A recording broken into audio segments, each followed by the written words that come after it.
Why, hello there. Let's make sure everything happy. That's good. That go away. Are you happy? You seem happy. How about you? That seems happy too. Alrighty then. In that case, let us begin. Looking all crazy today. Here we go. Okay. Let's check up a new window in case we need that. Actually, hang on. What we're going to do is we're going to pull out that one.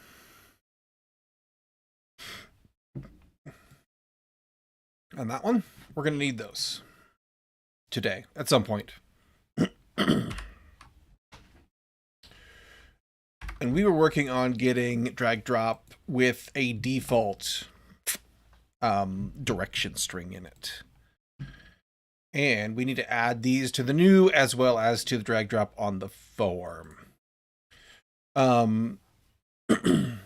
Because we're going to be reusing it, we want to pull a function out, I think.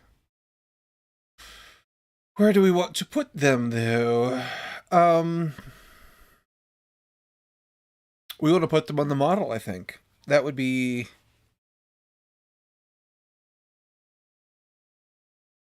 That would seem to be like the best, most sane location, right?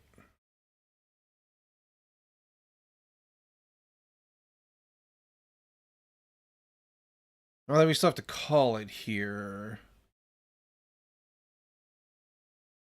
And so have to do all this work.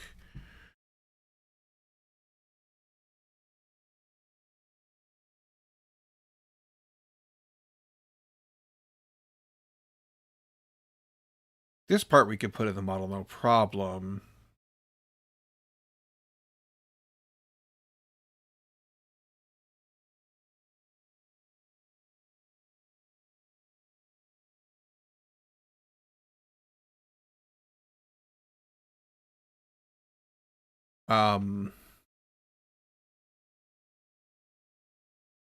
We could tidy this up and use like a string that gets set in either one of these paths. That would be fine. Connection data form. Connection. Yeah, this is a connection data, right? Oop. Over here.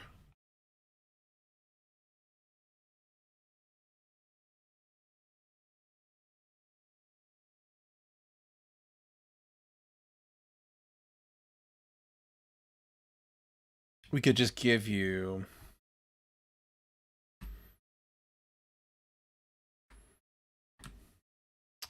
it could be a getter, so let's just put it up here, I guess.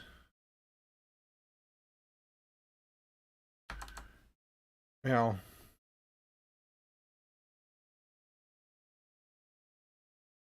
let's put it down here.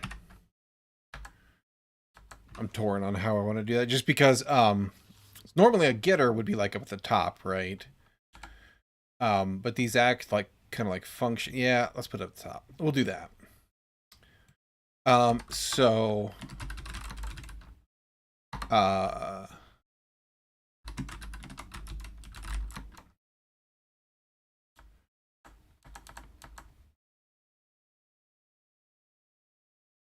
what were we calling these? Exit message and enter message. Enter message. Oh no, we're overflowing here too now. God dang it. Okay, we'll fix that in a minute. That's because we didn't do the same thing.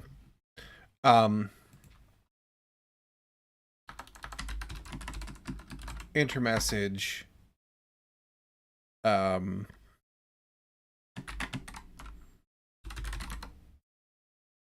I don't remember the syntax for this. Was it an arrow func?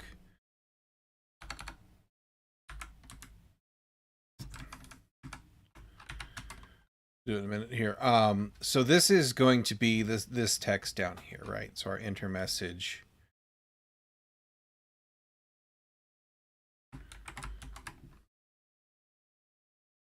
Except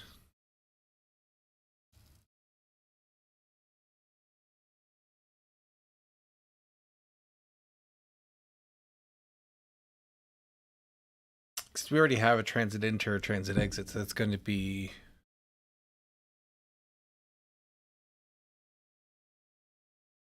we could hang a function off of you. Hey Terrace, how's it going? We could hang a function off of you to say set default. That would be okay.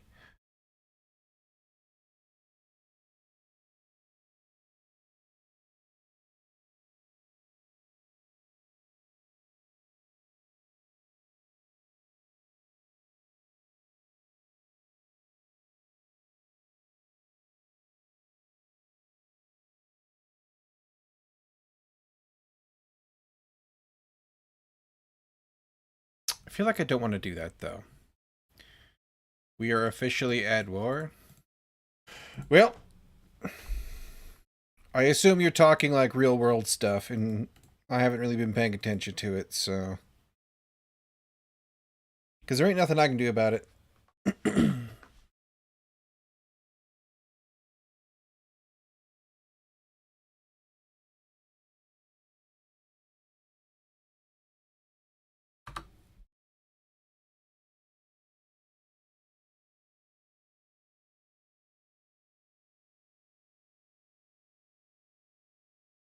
Where else would I put this? So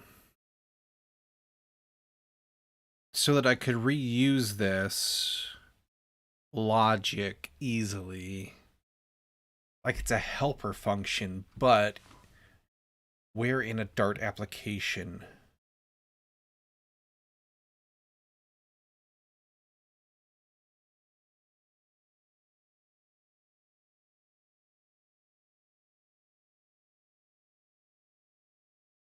And we have to have access to our widget in here, so we can't really move the whole thing.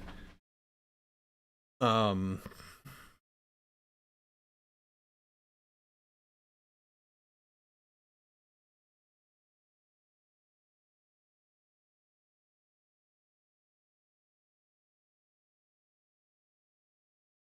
I don't want to repeat this stuff. And I don't want to have just like a random helpers thing. I guess we could put it on the connection data model here. Or next to it. But that's just kind of at the root of the map here.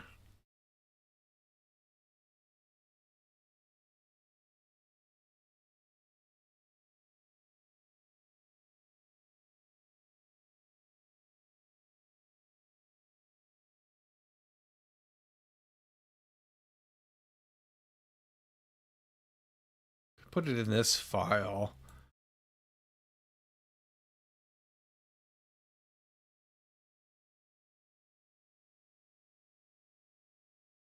It seems messy too, though.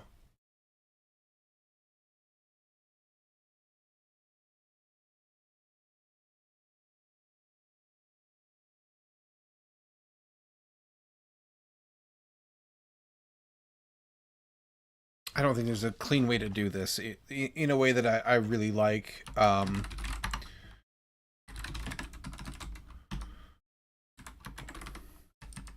But we can do this. We're going to need all that still. But we're just going to put it here. And then the same thing we'll do here. And we can reproduce this block. It's not great, but it's not the end of the world either. And then can do that. And we can do the same thing here, and it'll be 8, I guess. It'll be cleaner, at least. It'll be easier to read. And it'll have a empty string as a default, which is fine. Shouldn't end up there, but you know how it be.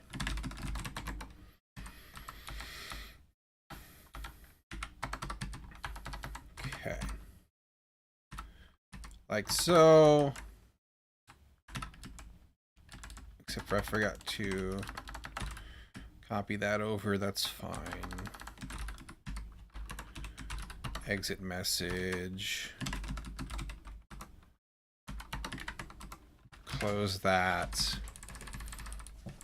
So kind of got to do all this other stuff too. All right. That will clean that up a little bit. Oh my gosh, stop spamming my console. I'll make you bigger so you shut up for a second. Shut up. Okay. And then let's actually commit that really quick. I'm not...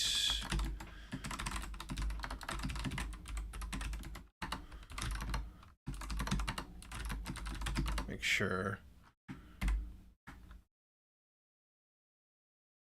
Connection data, yeah. So we need to say make the logic for... You're not overflowing anymore. Stop. Make the logic for setting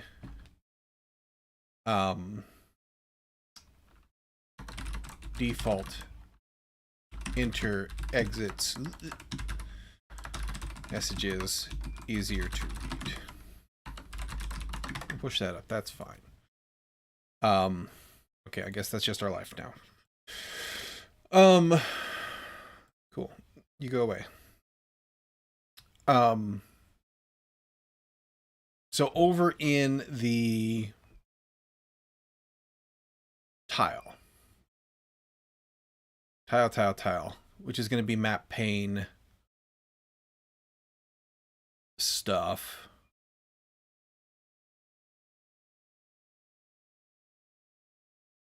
Room, tile data sidebar, connection model. It's just going to be in these guys, right? Tile, yeah. And y'all just extend stateful widget. There's no base for you. All right.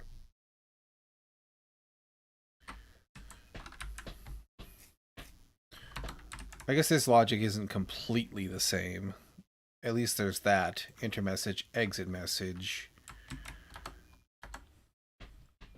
And this is accept draggable. Yes.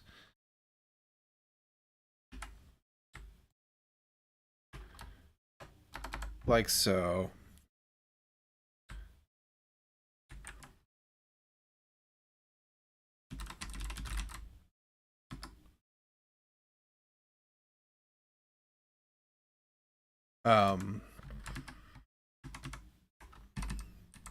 We're not setting values anymore, though. We're just setting this directly.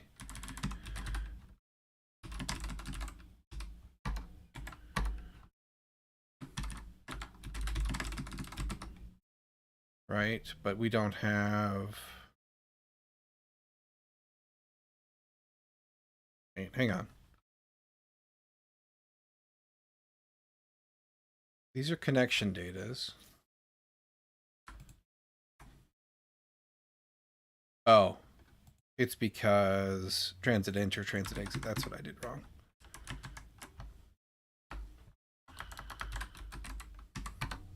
The other way we're setting the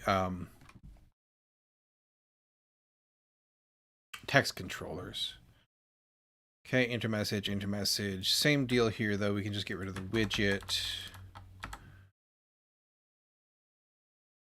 And then we can say transit exit is exit message as default.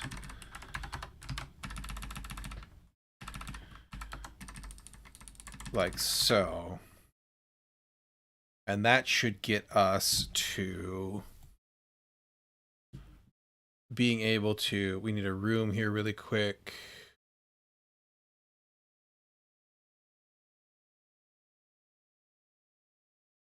Like so, but you did not.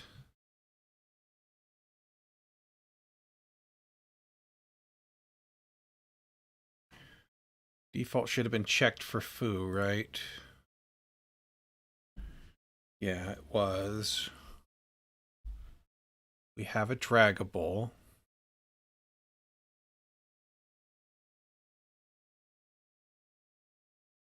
Empty, yeah, can't connect. Or connection data in state connections.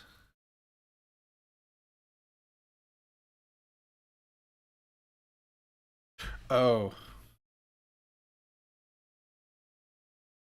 This isn't this. This is the draggables. Oh, except for we don't have...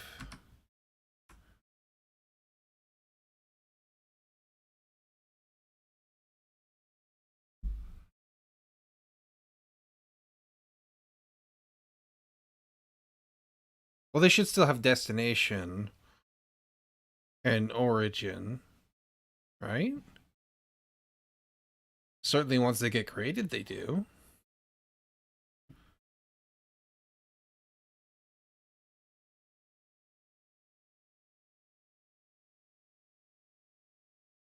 So why...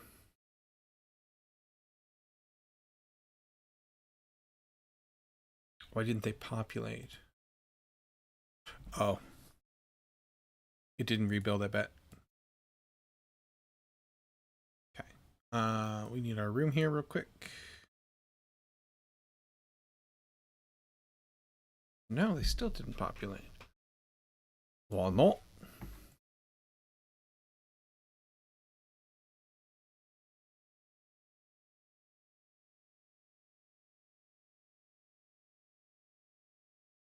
Draggable, use default inner message. Then we do whatever comes in. Otherwise, we use the default.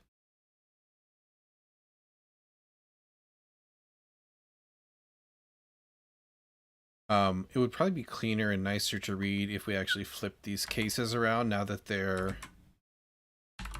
It's just easier to wrap your head around if you don't negate. So I'm actually going to do that really quick. That won't do anything for our problem, but it's just nicer to look at.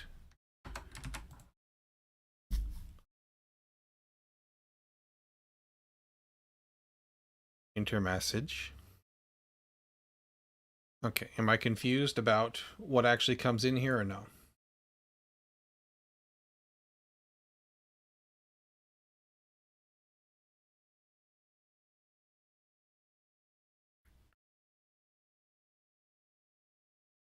We don't...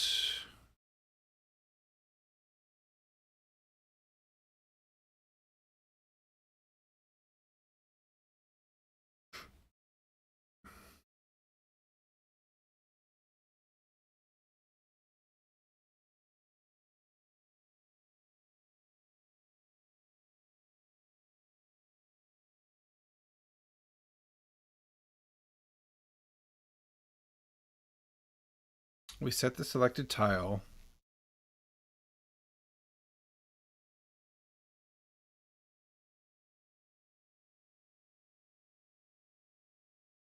Yeah, it should be in. Okay. Map editor.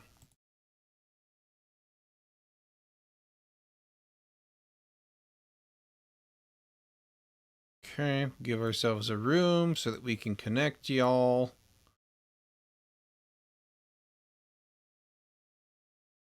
Oh, this is diagonal. Duh. That's why. I'm an idiot. I bet you if I hit play right here, it'll just actually work. I need to do that though. Yeah, okay. I'm dumb. I already forgot that I was in diagonal. User error. Okay, enter message, exit message. Just replace you with this block. Space you out a little bit so that you can be read better. And then vertical, not the model, the view, enter and exit.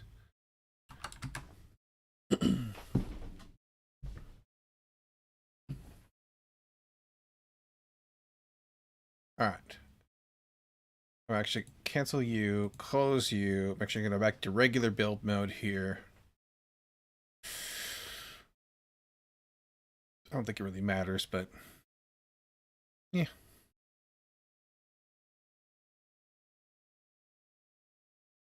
Go to our test map. Put in our guinea pig room here. Connections from the north to the south. Oops, I clicked on the thing again instead of doing what I wanted.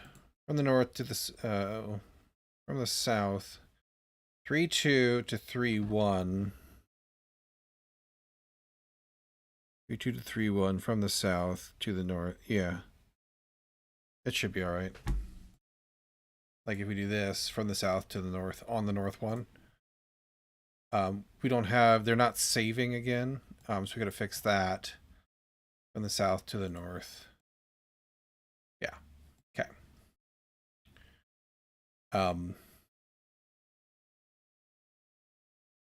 Why has that become an issue all over again?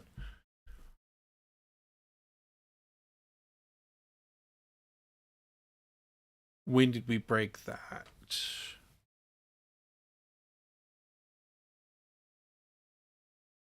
Thought we had that fixed. Is this a problem? It's a problem there still. It's a problem there still. Okay, so it's everybody's problem. It's annoying.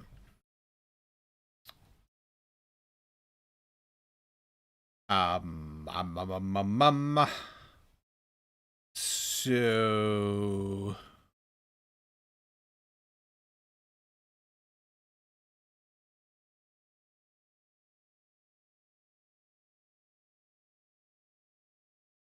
where was it? What did we find that we had to do to fix this before?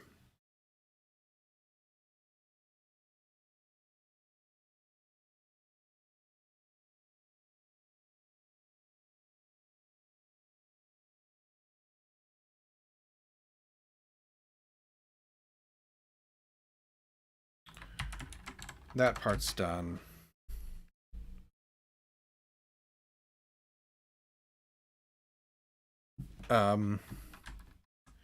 Let's do this really quick. Before we dig into that, we'll commit it. We'll say default behavior to the tiles as well. Default enter exit resolution. It should really be message resolution, I think. There. That's good enough. Just while I'm here thinking about it, we're going to do the same thing we did there. We're going to flip these because it'll be easier to read now that we cleaned up the other stuff.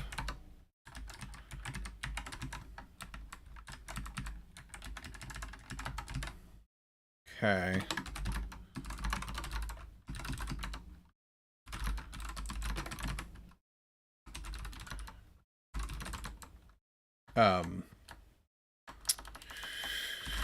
Don't check negative.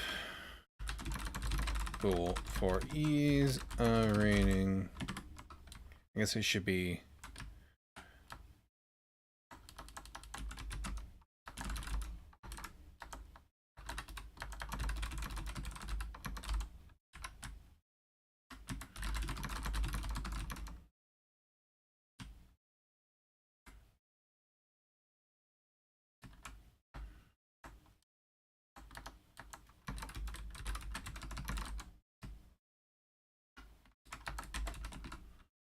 something like that.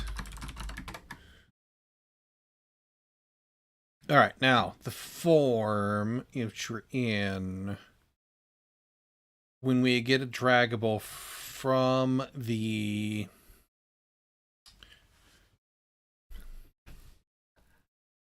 tile,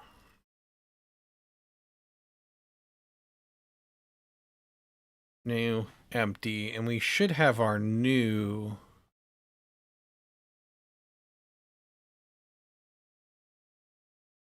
empty. I guess you just stay empty there. Okay.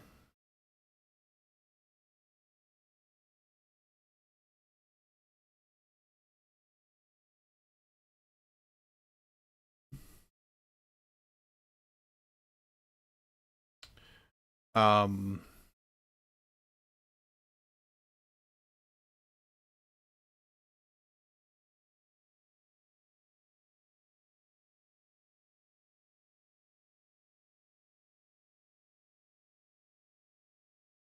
that's fine, but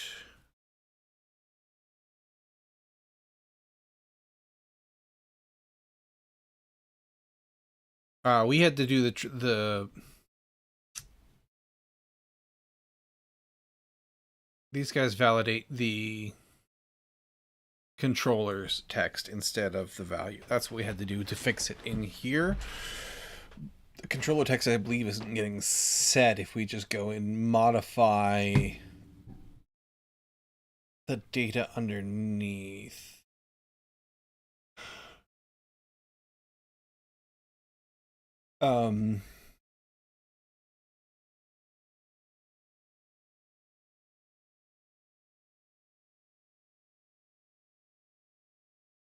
So that's a problem a little bit.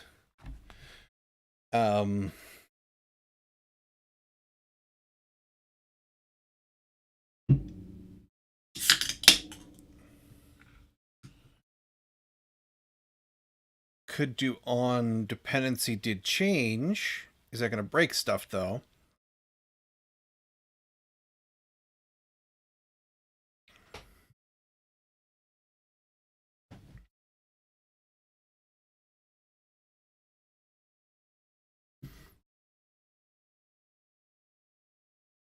When we accept the draggable, we also want to we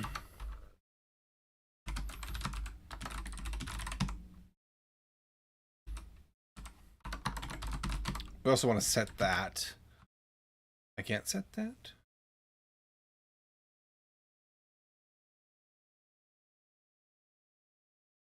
Wait. What was the... Yeah, empty.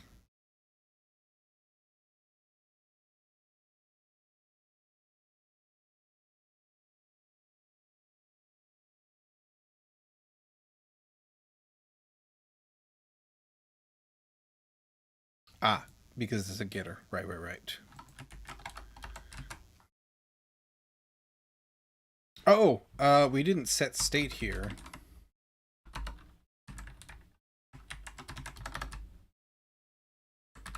We're still in the form draggable here, though. But...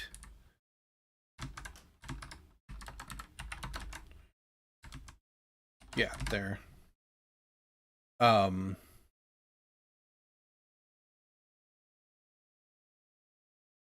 might still have some bearing on things.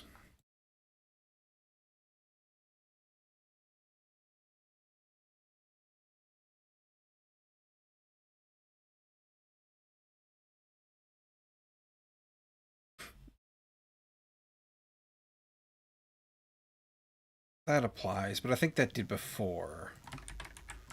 Does this just not matter because the stuff gets triggered anywho? Probably need to rebuild to make sure whether or not that is true.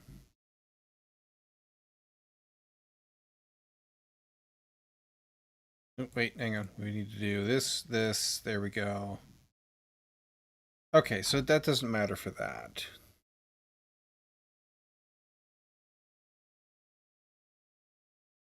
It does not trigger this to update, though. Well, of course it wouldn't.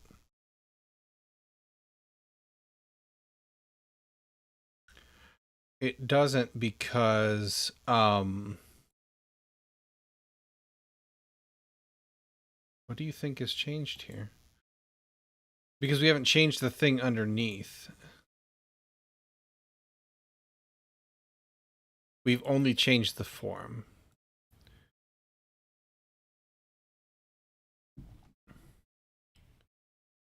And we don't have any way...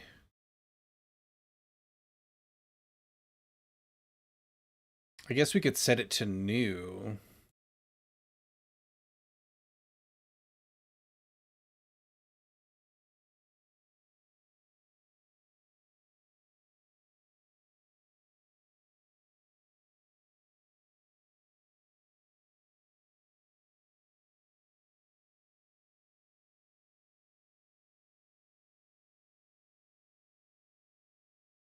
It wouldn't be the worst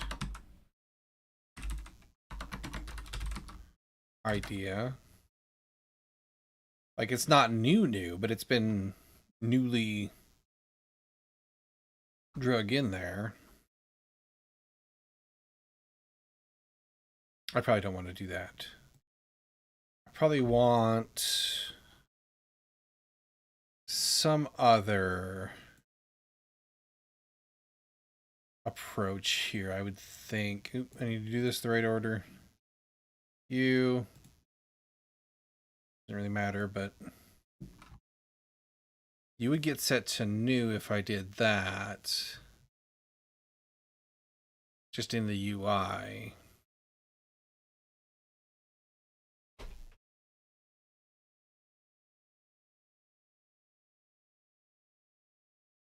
I don't hate that.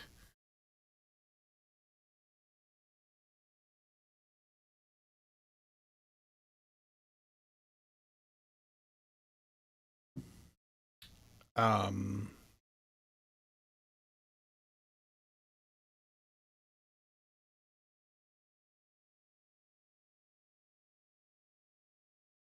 long as it doesn't break anything.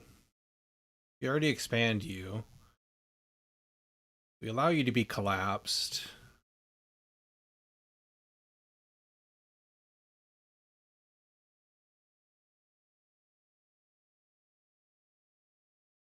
But new is kind of like... Well, I guess new is only really used here.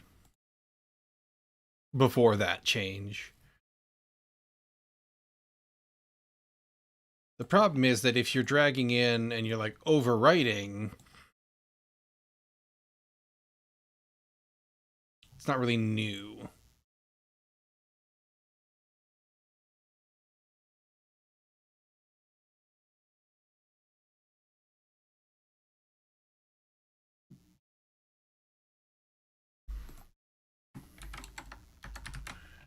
Let's not do that.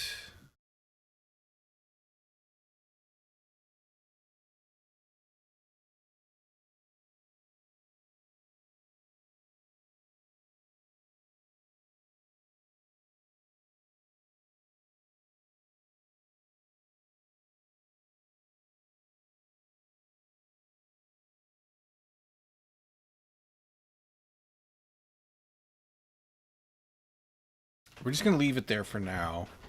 We need to fix the other issue, but it's a little bit murky, but I think it'll be all right. If it isn't, then we'll come back and fix it. Okay, so our tiles, when we do this, that's going to be problematic. That's still a to-do. We'll leave that in place.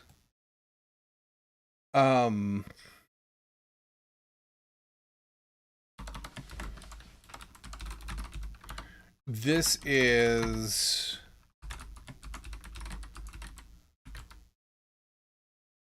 What was the... What were you called?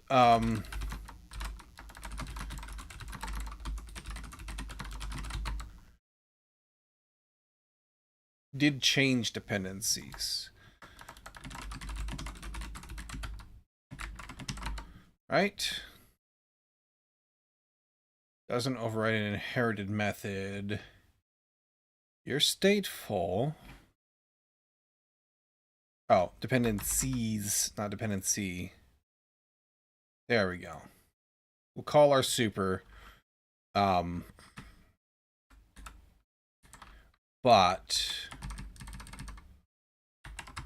we'll also have these guys fire again.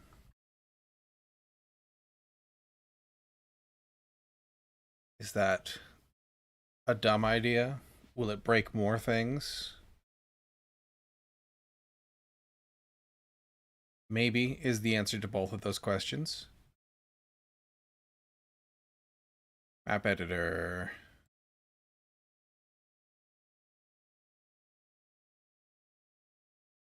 Apply you. Connections. Bump. Apply. Okay. But yeah, that breaks that. So as soon as I start mucking with stuff, it gets rewritten like so. I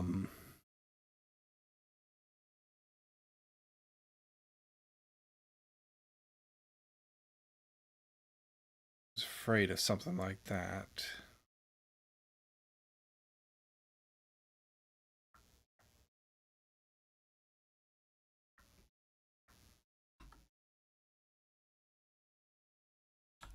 It's a problem.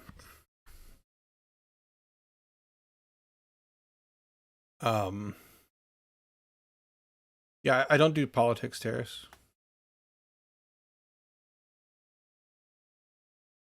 Like, me as a person, I don't do politics really, but also, especially not on platforms. They will heavily discourage anything that is politically oriented.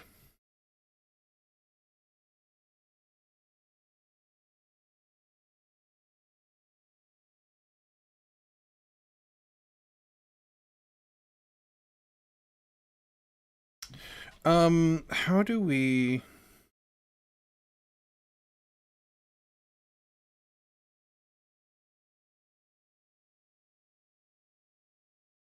How are we going to get this to update without totally screwing up everything?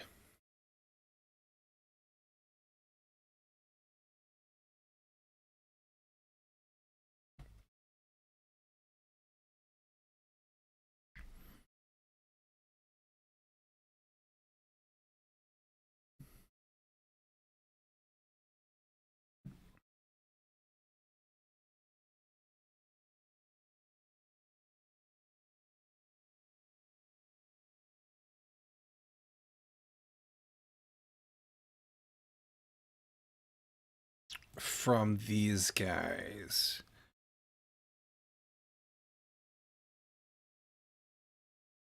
We have to set selected tile so that we have the things built in there. So we can't reselect it. So that'll wipe out the things we just did. It'll pull it again. Should get them overwritten.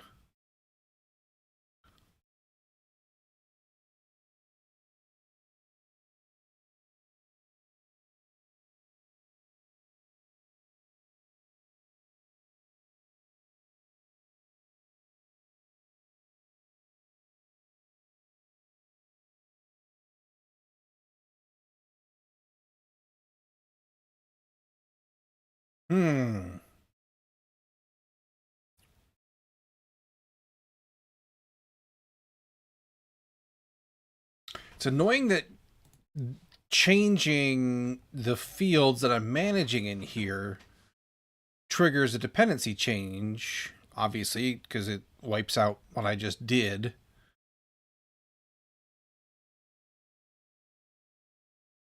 But why does it do that? And why is it only the first time?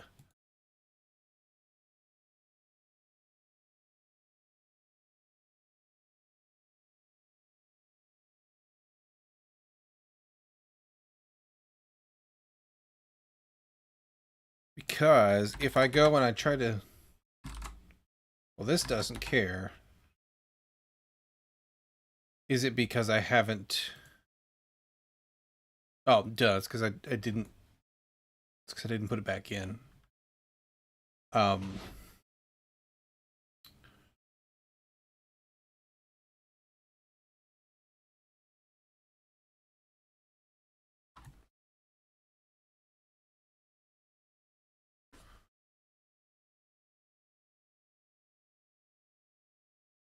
Ugh. So we could change this, I guess, to not...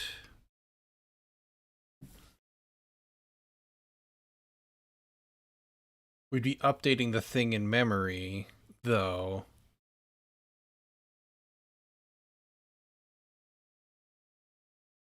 On any sort of change.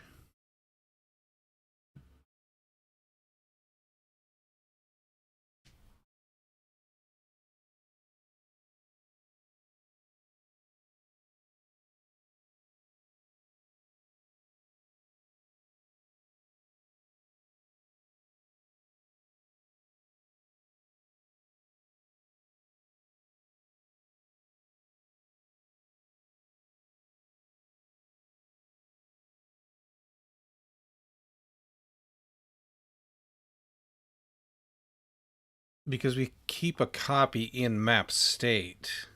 And on a reset, we chuck away whatever you've changed.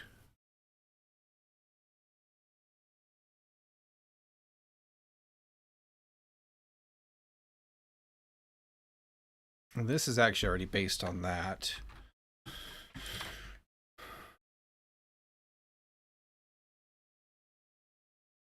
We still need our controllers, though.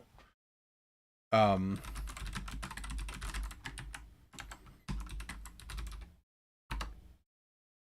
can set that.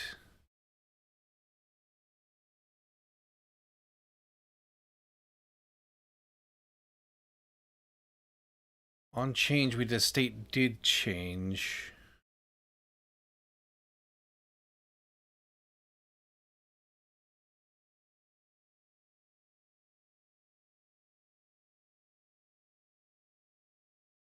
But I can't really re-trigger that. Enter controller. Well, actually, okay. So if this is the initial value, maybe that's all we need. Maybe we can get away with that. Transit exit.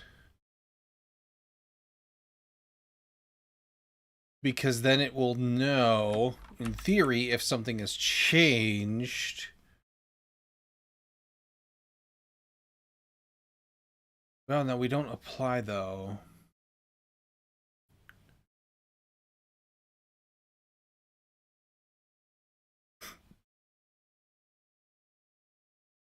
We reset that.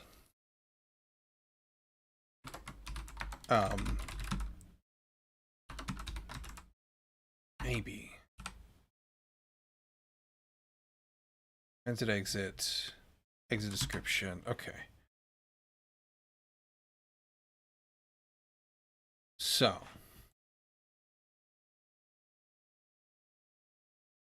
We get you in here.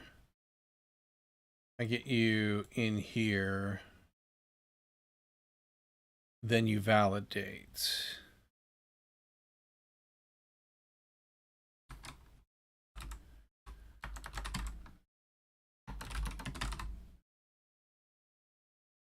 And then that'll still work. That'll still work. That'll still work. Okay, so maybe that's fine. So that makes me wonder, do I even need these? If I can do that, let's rebuild.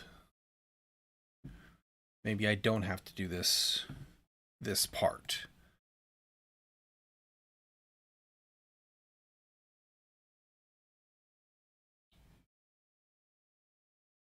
I do have to do that part. Damn it. It's really hard to understand what will and will not update a form's state in Flutter.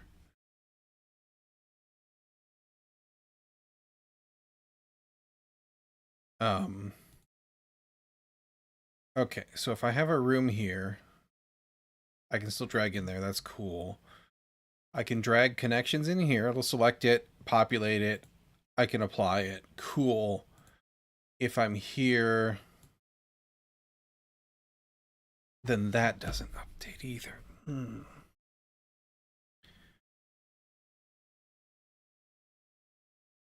I've already opened it.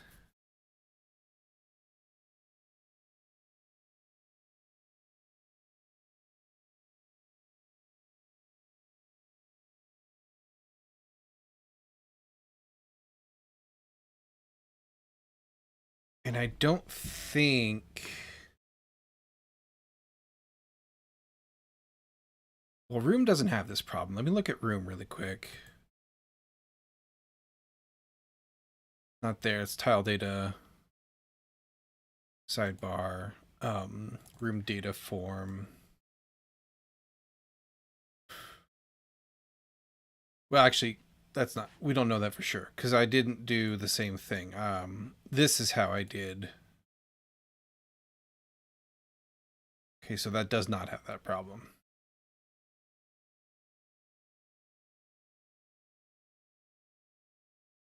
Okay.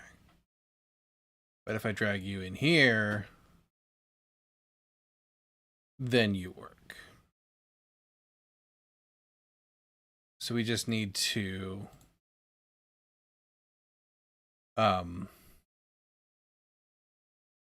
figure out how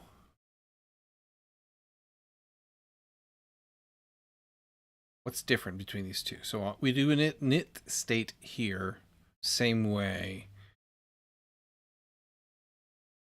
That's our onChanged. That lives in the parent of this one, so it's not really relevant in here.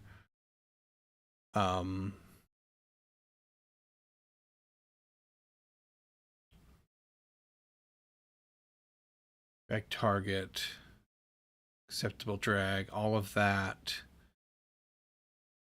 aside from the type, is the same. Should be. Candidate items, rejected items. Yes. Okay, ignore pointer. Let's get to the meat and potatoes here. There we go. ID. We need like an enter message and then like a description, basically. So description, that starts out with the value in the controller, which is fine. That's how we used to do it. Got a builder, form, field state, string state, yada, yada, yada.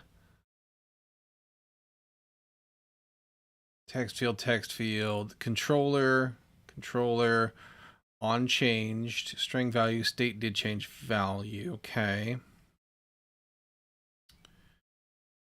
Error text, yeah, fine. Validator.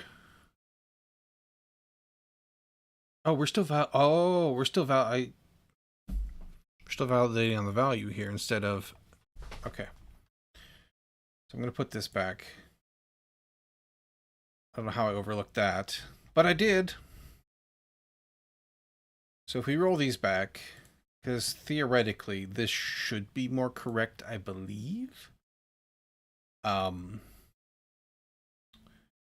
but we go back to validating, or we go to validating the same we did over here, using the value in the controller, intercontroller, validator. Don't care about that one.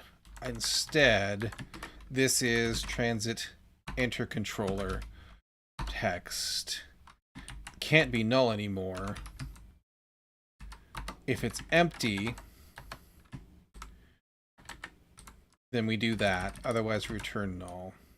Right? That's exactly how we do these. Validator, if you're empty, yeah.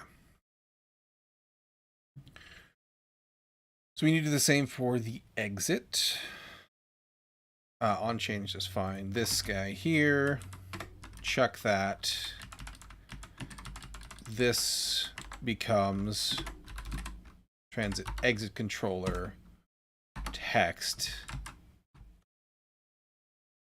exit description validator throw away that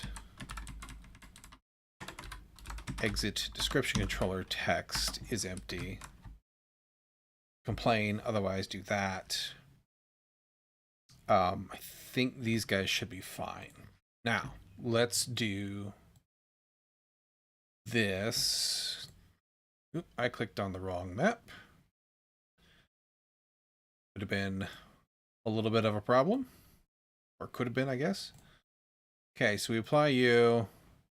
And if I'm in here, well, let's do the both tests here. This one validates. And then if I go back in here and I drag you, you validate. Awesome. Okay. If I drag you in here, should be the same, yeah. And if I go and try to do that, still good. All right. Okay, perfect. Crisis averted. I don't want to close, actually. I just want to reset. Well, I was going to have a problem there for a minute. Okay. We'll do that. Or say, fix bug where dropping a connection tile on open or on the connection form that's already selected wouldn't validate fields correctly. All right. So now we just need to add this logic to the new creation, and then I think we'll be done with this step. No, we've got to fix our overflow too, but we'll get there too. I need to go use the restroom really quick, so I will be right back, and then we'll tackle that.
There we go.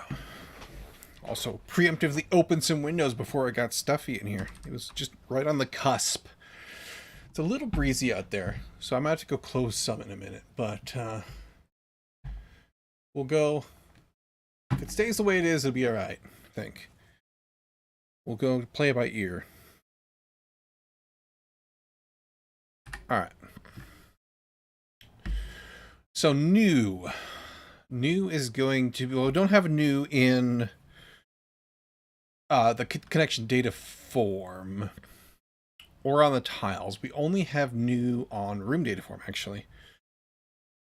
So that's going to be this fella here. Set destination. Connection data form.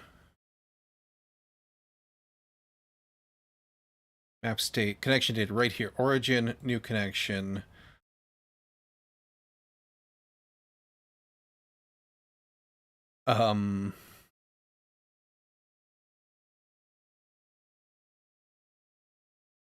It's map state that's going to be responsible for popping in the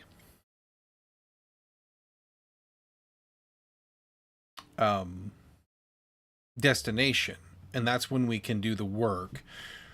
So it's actually probably going to be in here. Hello connection, click. Throw that. There's a lot of duplicate connections.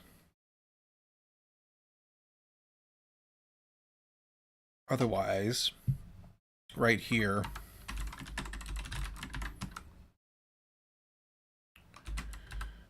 transit enter.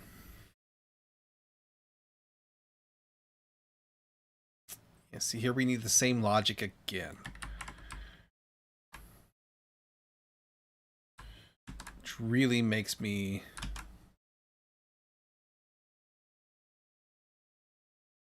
I guess it's slightly different.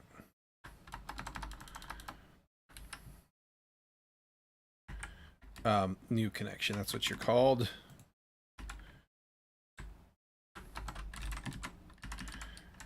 And you can't be null. Oop. Seriously? Yeah, there we go.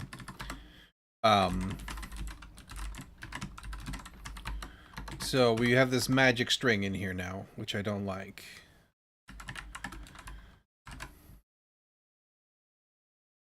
And we need to do the same thing here. Oop. I have the rest of those words. But I did forget that. Alright. So...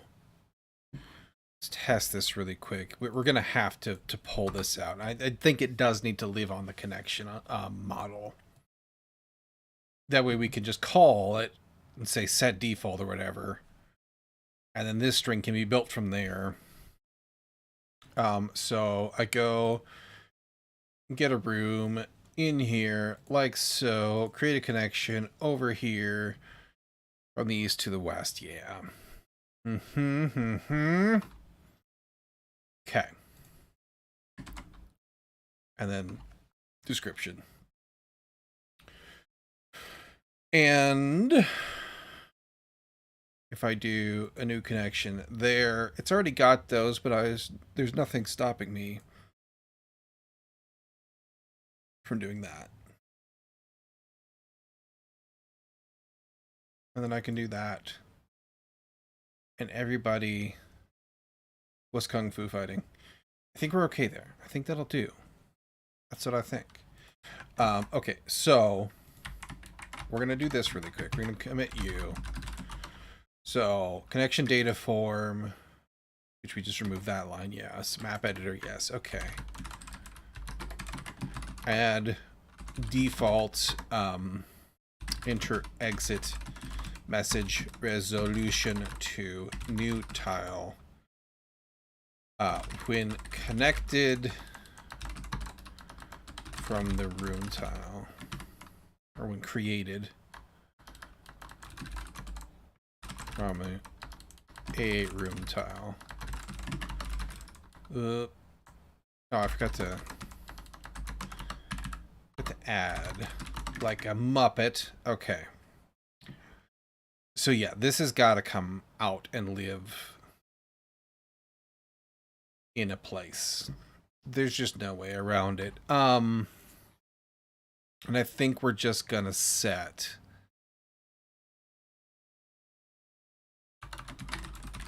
in here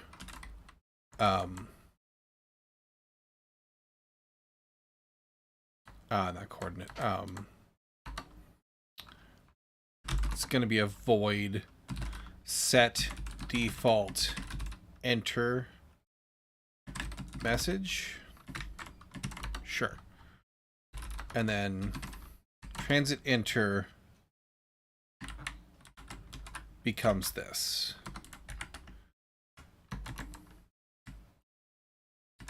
And then this. And then this. Like so. Like so.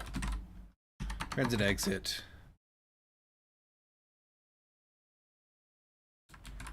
Grab you.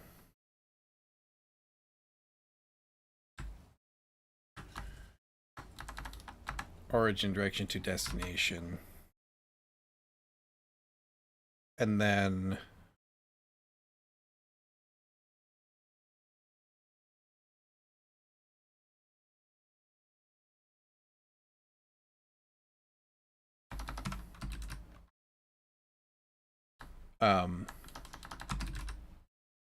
default enter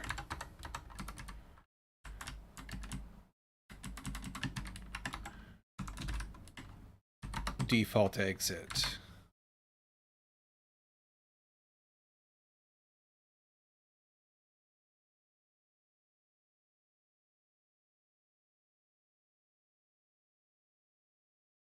In here, enter message.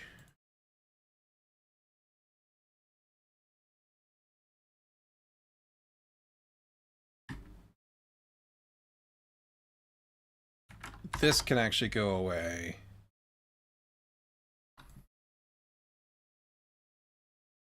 Ooh, can it though?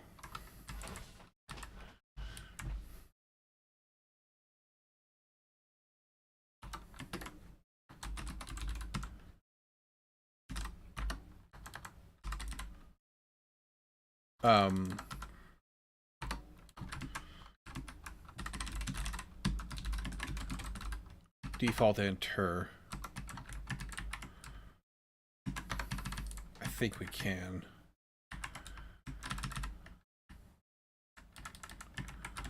Otherwise, we set it like so.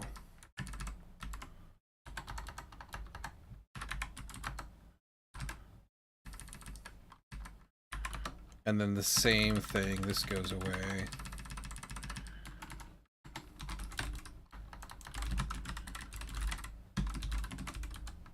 Default exit, oops. Default exit message. Get rid of this one. Oop, actually, yeah. And then you.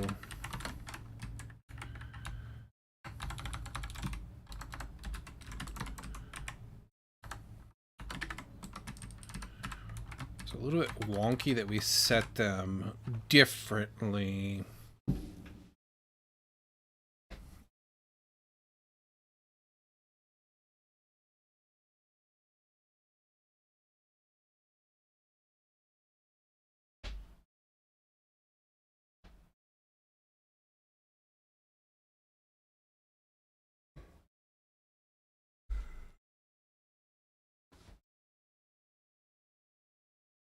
Is that gonna work? Or I might have to set it and then pull it back out. Maybe? It's a little bit jank.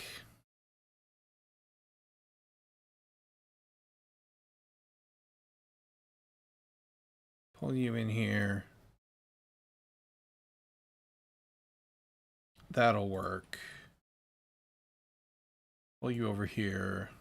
That does not get updated. Okay. Just because of the way we do that update.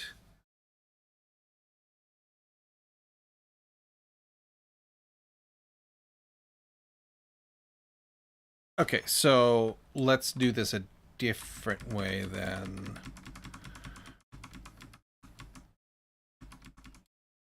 Let's just roll this whole block back and take a different look. And see. Well, hello there, Mr. Crescio. I'm doing all right. How about you?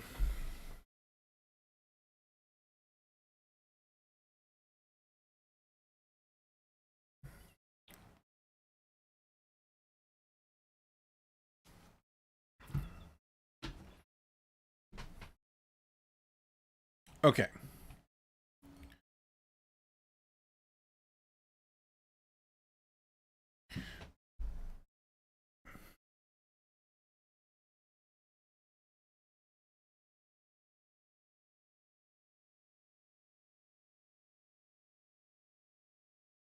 What if instead of set, what if we made these gets instead? Good, just chilling. Excellent. Are you chilling with project work or just chillaxing?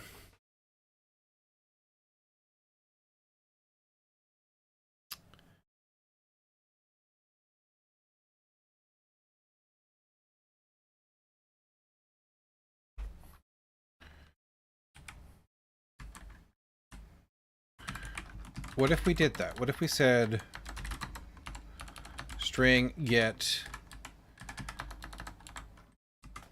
default enter message I'm pretty sure that that wants to be an arrow func. Could be wrong, but and we return that. You don't. Let me look up my syntax really quick here. Finally found some time to play with my RPG. Excellent.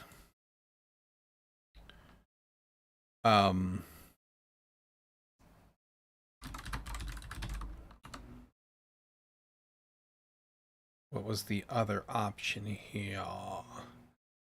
Get. Oh, it doesn't need anything. It just needs bracketies. Okay, perfect. And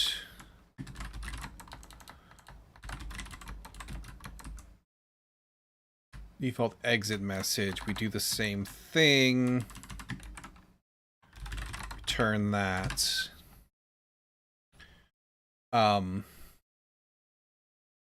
So if we do the default, then that becomes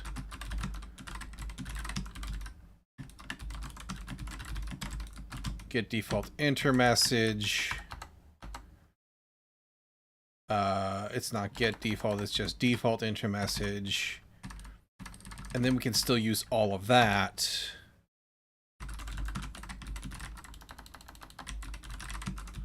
Default exit message. We can still use all that. We need to go fix this over here.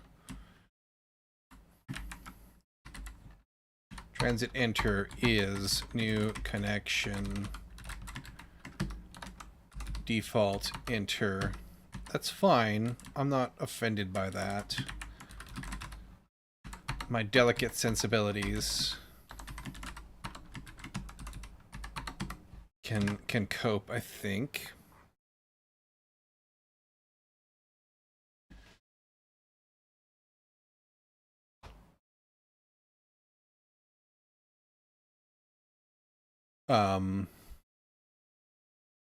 So that'll take care of the form, drag, drop. That'll take care of the new. We need to go do the tile. tiles would need that then. Same deal here. Default enter instead of that.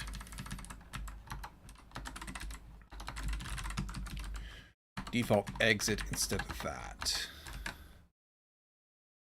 Still a little repeaty, but at least we don't have the magic string everywhere. We control that in a central place, which is good.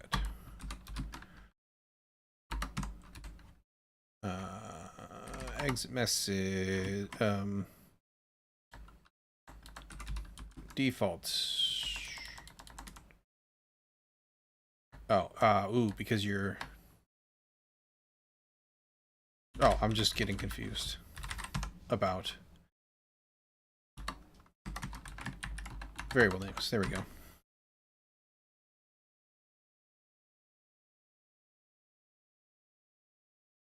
This is default enter.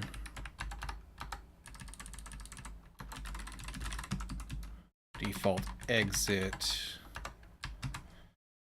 Okay. That should fix me up, I think. Editor test map.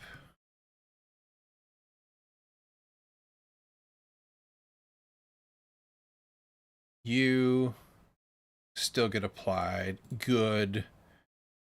You still get applied. Good. If I create you. Perfect. Okay. That'll tidy that up. Now, let's commit that and go fix our overflow we created yesterday. Map editor connection model. Connection tile. Yes. Move. Ugh. String building into the connection data model so that we don't have magic. I guess it should be default. Move default. Enter / exit string building. So we don't have magic strings scattered about. All right. Meow. You are currently... Oops, wrong button. You are currently a pain in my ass. You are in the template land. Let's go ahead and tidy up our workspace really quick here. Many things open anyway. You and also you. Okay. Template. Missed a few streams. This looks great. Oh, thank you. Thank you. I've been smashing bugs basically. Got to the point of starting to build the gym and consume it, and I was like, oh yeah, I overlooked that and this and that. Getting things squared away though.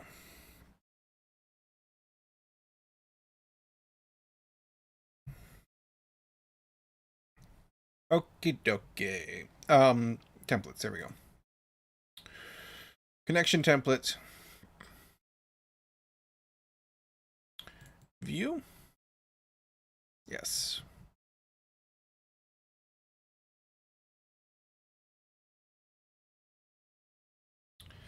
And then it's going to be our rows that we added, enter message. It's the row we added here. Now you're inside of a column, but if I expand you, are you going to tell me you have infinite height and therefore you're unhappy with life?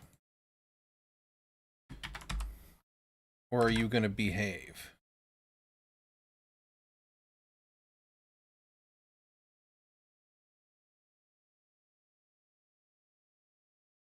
You're going to tell me, yeah, incoming height constraints are unbound.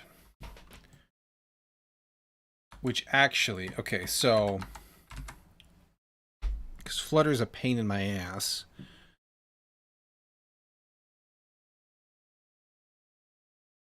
The children are going to want to dictate the height. Or not the height, but the width.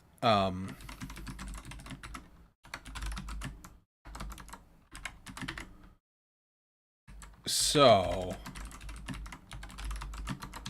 if I expand these fellas, it might actually fit within the row, which is like super counterintuitive. Yeah.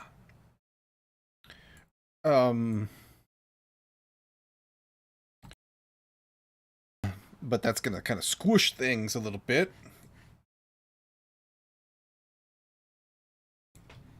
The that doesn't need to have all of that room. We're going to do like an 8 on you and a flex 2 on you. So that it gets a little bit more manageable.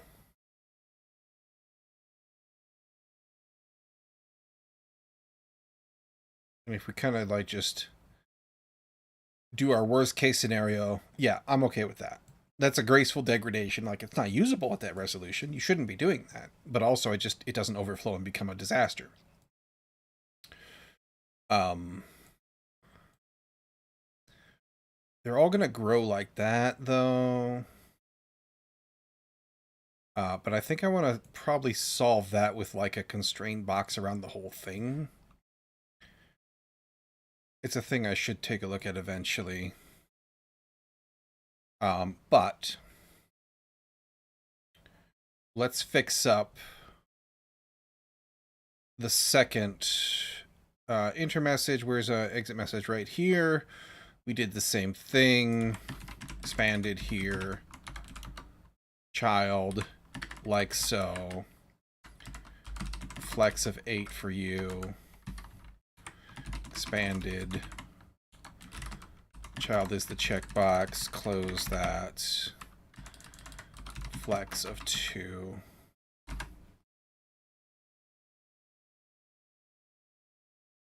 Okay. And then this is old, and it's going to keep doing that until I rebuild. But we're going to do that.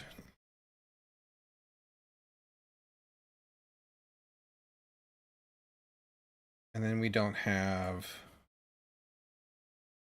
so many troubles. It was a weird little hitch. I think it's just the debug mode making performance less than ideal. Okay. And then if you leave it, reasonable like you should, things are happy. Let's do a commit here. And we're going to say,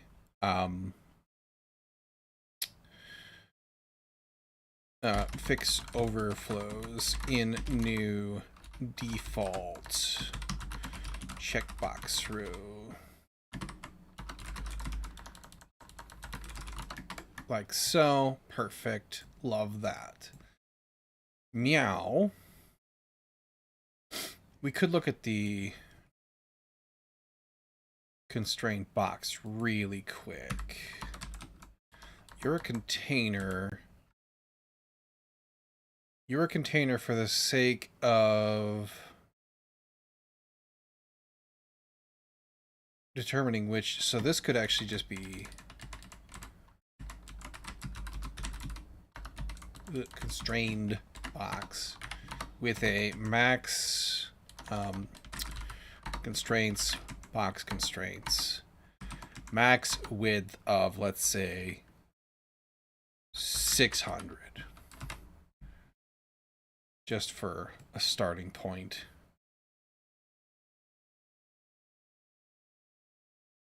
That's very clearly not enough. I've got an overflow here too, you dog. I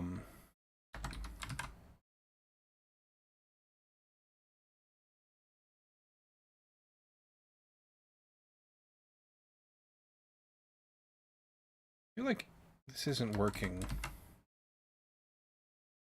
It might be that I have to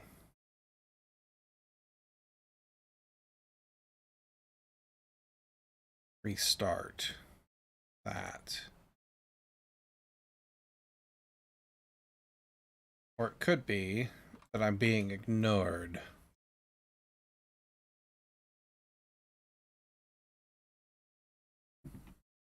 Template name. Yeah, this should be all...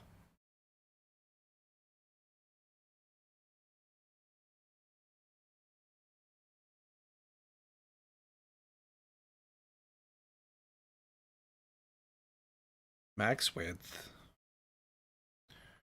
Get you back to container since you're not working.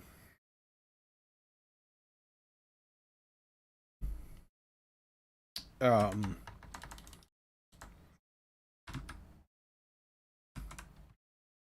don't want a sized box.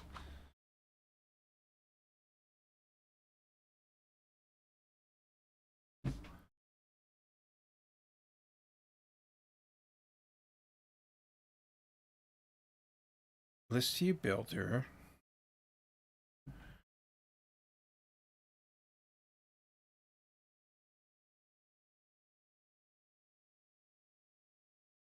The padding and then the connection template form. I shouldn't need to put you out here. I wouldn't think. Child is padding, throw you there. Oops, wrong place. Oh.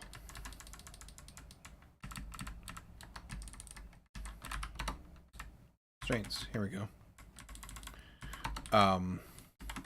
Box constraints. Max width. We'll just do a 400 really quick.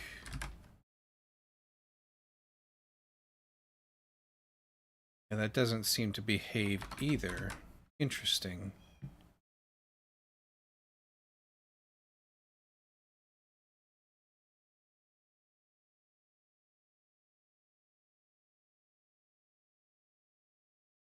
All right, let's get you out of there.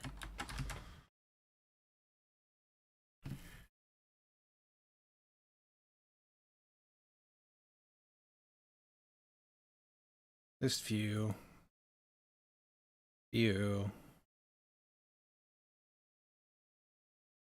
Container.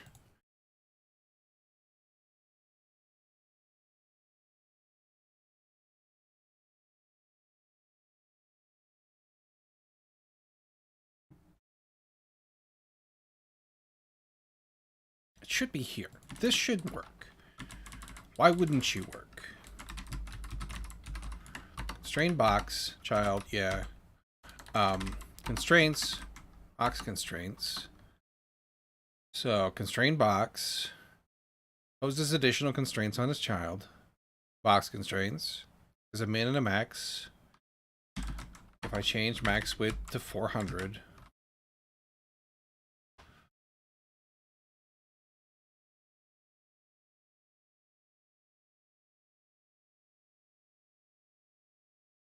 Wouldn't be a hot reload issue, would it? I don't think so.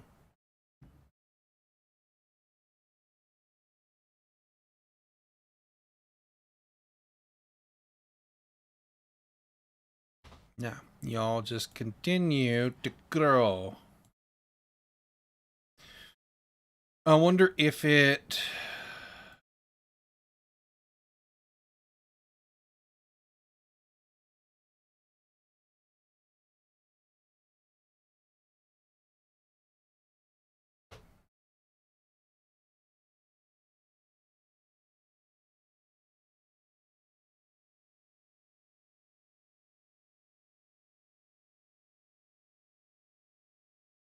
Expanded template tile. Either of these should be able to fit inside.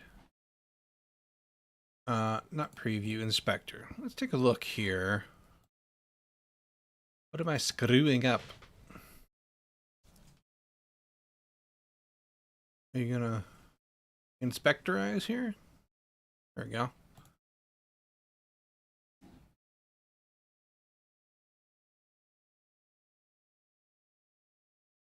Tab bar view, list view, padding, yeah, constrained box right here. Yeah, your width is currently 1,113.9. That's not what I told you that you could be. Told you that you could be max width of 400. Why don't you behave? Why do you not obey? Let's go take a look here. Flutter constrained box does not apply. Let's say. Banded template tile, yeah.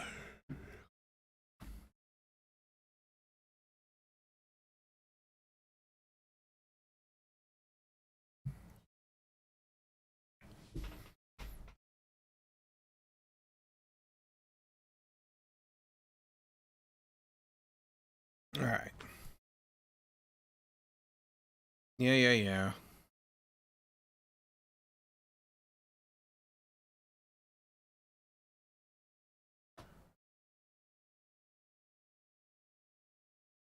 Whole screen needs to be filled. The container is forced to take the tight screen constraints, thereby ignoring your constraints.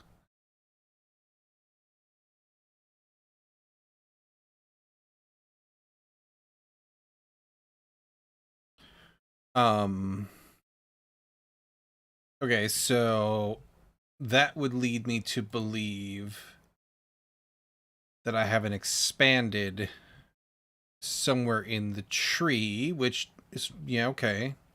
Probably. Constrained box, except for I should see, I would think, in here.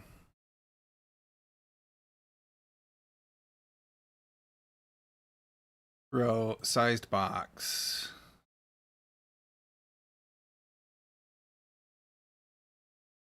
That's that guy. Which has a defined limit for width for sure.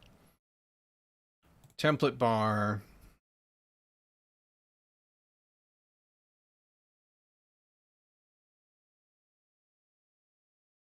Scaffold. Child. Body. Okay. Template bar in here.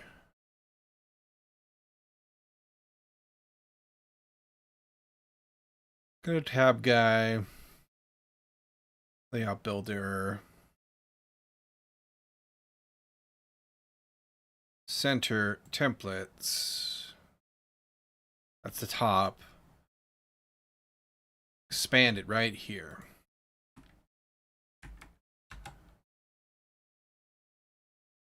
What if I take that expanded out of play for the body there? Ah, I broke everything. Okay. Render custom multi-child layout box was given infinite size during build. Okay. So we have to go deeper here. Let's put you back for a second.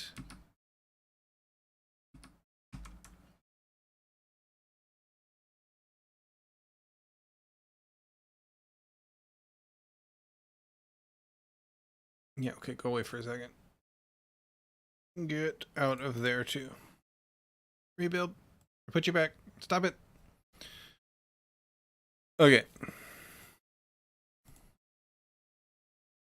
So.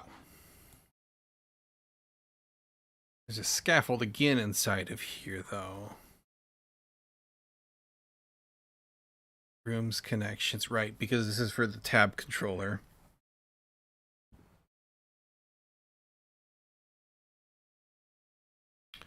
Body is the tab bar view. Connection templates, room templates. Value key is the items.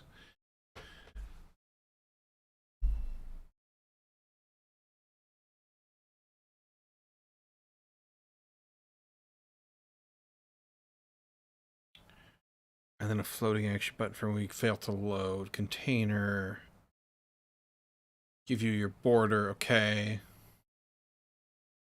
Then we have a row. We have our add new. So that's down there. So it should be up here that we're in. Center.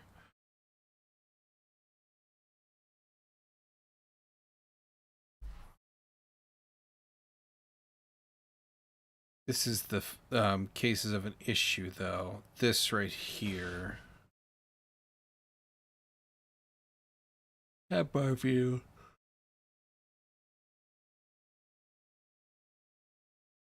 One child per tab. Room templates. Connection templates. This view builder. Padding. Connection template form. So I don't have anybody there that is inside of an expanded.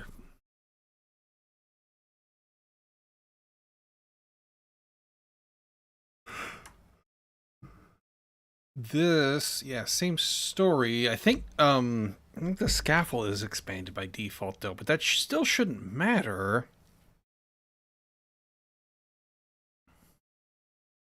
I wouldn't think for the case of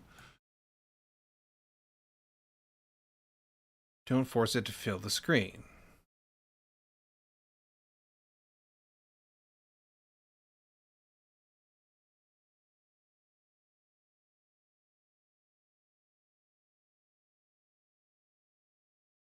Center another container inside top level container. So, okay. Top level container has to fill the screen, they say.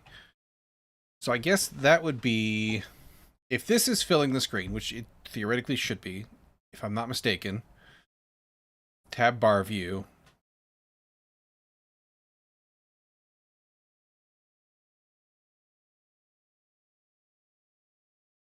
Room templates value key, connection templates value key. Oops. So connection templates.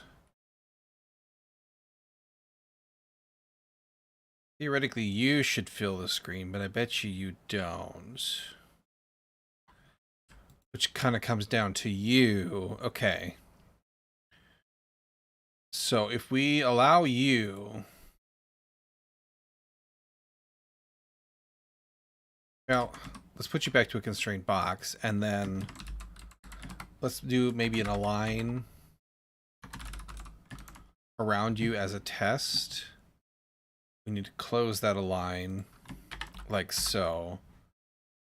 And then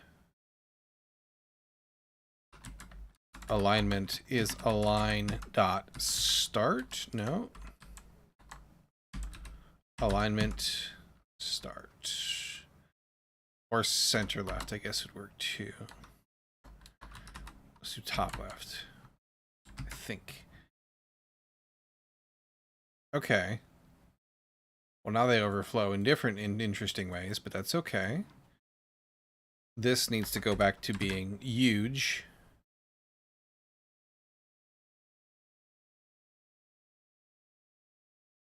And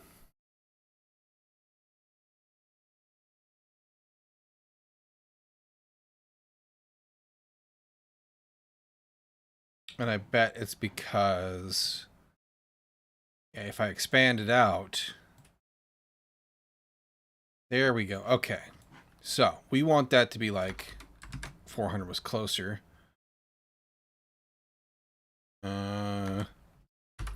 600 maybe. That looks like a decent and reasonable maximum size, beyond which like you just lose, it loses meaning to become bigger. So let's go with that. And they should still shrink down perfectly fine. Yeah. Yeah. Okay, so then we just need to fix the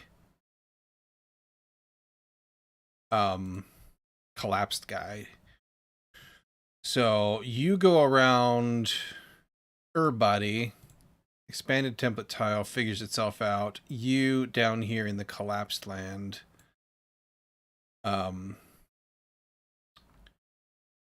Dragapole, I think. Child is an icon button.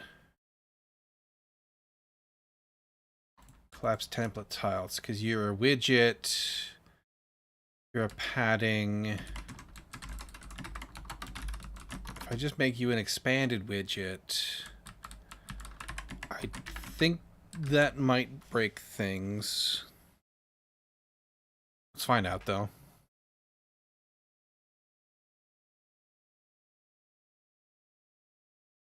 Okay, it doesn't do anything at all, in fact. Interesting. Okay, different plan. These guys are already expanded.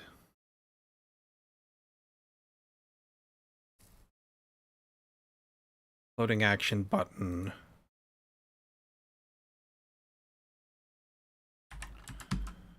Extended.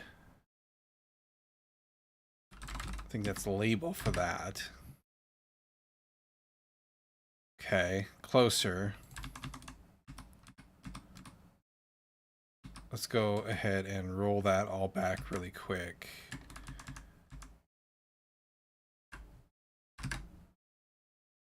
You're inside of my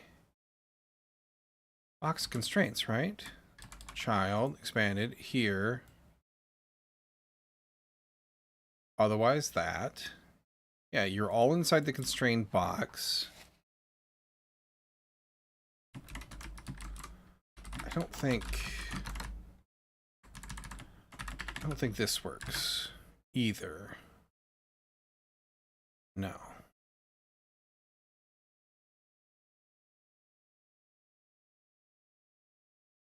It's like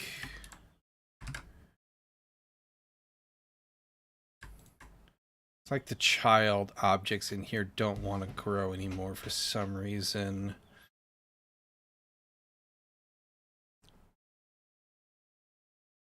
Let's see here. This is expanded. I don't think this needs to be expanded, actually. I don't think this does either. Tell this is an old widget. Take that out. Like so.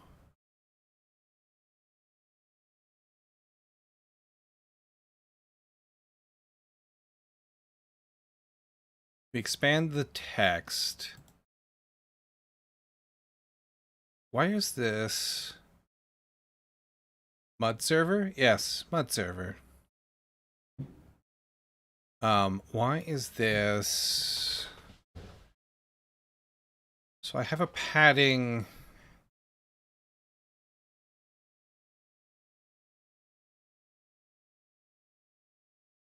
I don't know why I have a padding there. That should be the parent's concern, I think. This makes sense because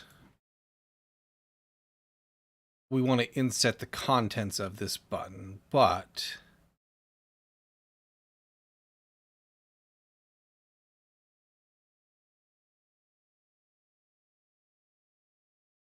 I'm confused by my choices in the past. And I have broken the widget to the point where it doesn't appear. That's okay, though. We'll fix it here in a minute.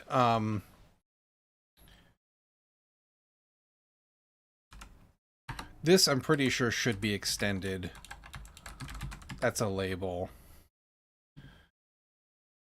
We're going to simplify this widget down a lot really quick while we're here. Deleted one too many of them.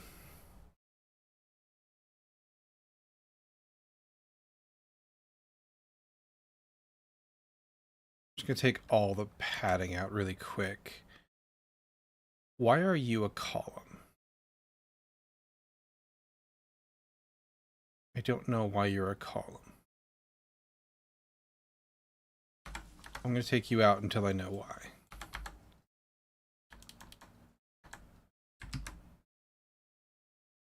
A text-based adventure game server. Yes.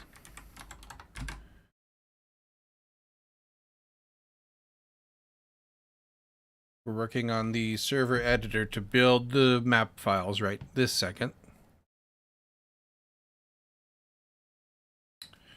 We're going to take this out. We're going to probably need this to come back, but we're going to take it out for a second. I just want to get down to where it will actually render again so that we can start untangling. And if not, then we'll roll this change back and then kind of tackle it from a different angle, I think. Okay, I don't know why you are in rows either. Because we're already in a row. I think there must have been something I was trying to avoid or create. I think that might be because I wanted the two rows to be separate. Interesting. How do people normally host these? Assume you package it up into a Docker image or similar so it's easier to iterate and roll back. You just run it on a server. You don't need to Docker it if you don't want to. Muds like predate Docker by about a gazillion years.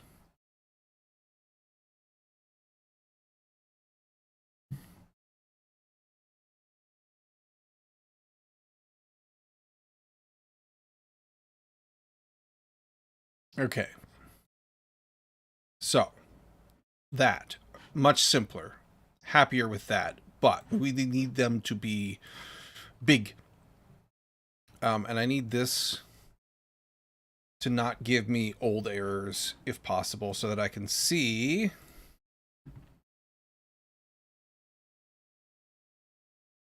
what the hell I'm doing. Okay, so we want them to extend the full width here, up to where they're allowed to be. Now,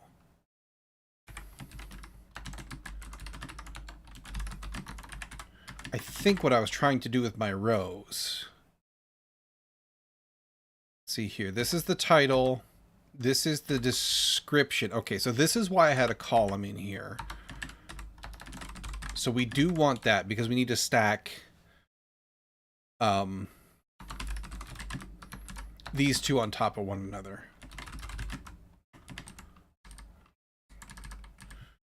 Expand more and the drag icon go outside of the column. So we need that in there like so. That's perfect. Except for things go missing now. Render flex overflowed. Hang on. Why would that be? Take you out of there really quick. There we go.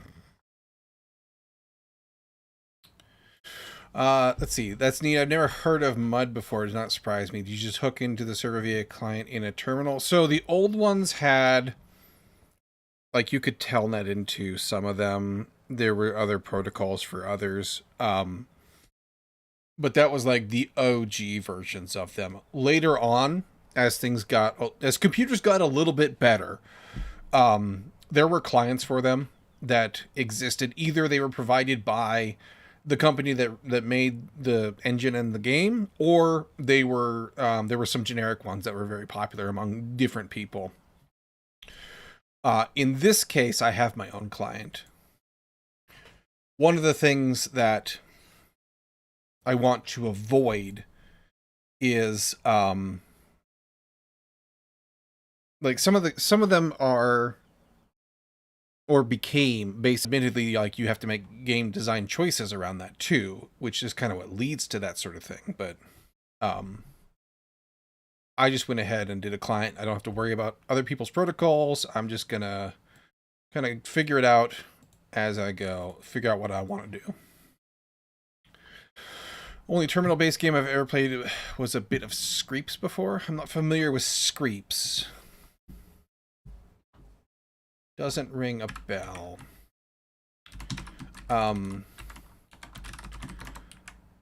if I do expand it around the column, I think I'm going to have issues. Yeah, that's what gets me there. Put that back really quick.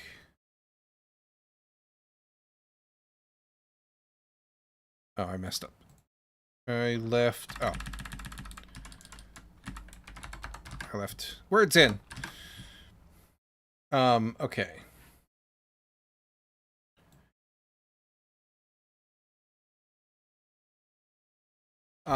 Screeps is a PvP RTS where you SSH into a server in order to upload code for units. Okay, I've heard of games like that. I'm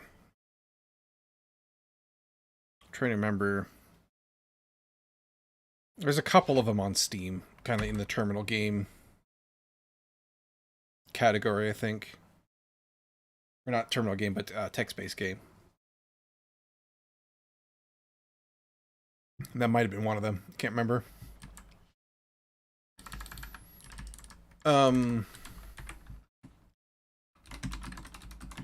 If I do the expanded here, though, I also have issues, right? Yeah. Why is that?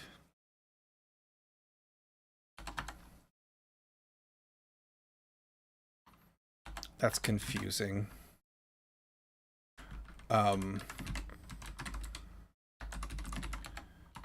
I can expand you at the parent level, right? And I still end up with trouble. Why don't you render when I do that? I bet you it's because you're over trying to be the whole screen or something stupid like that, aren't you?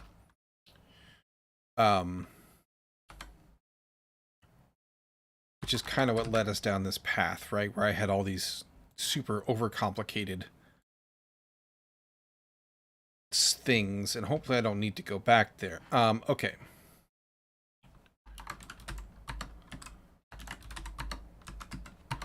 Let's just align you to the start to begin with. We'll start with that. That'll take care of these guys. What I want...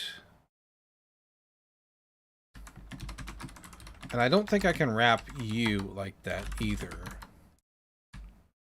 I think this is the exact same problem, just at the parent level, right?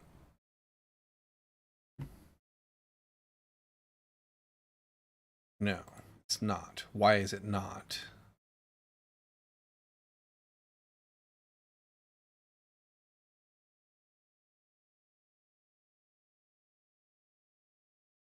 It doesn't solve anything either, though. And something still thinks it's overflowing, which is also weird. Because I don't see it in the UI. I guess that could just be old console spam. So, let's go back to that. Our collapse tile. Oh! I was on the wrong place. That's part of my problem.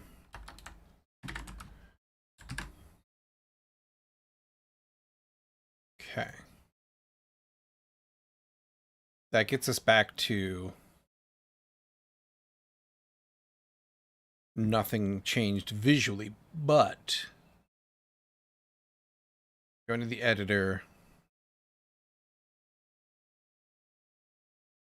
look at the inspector rather, look at the actual widgets, select mode. Is there, you've got a padding around you, okay. You've got an align.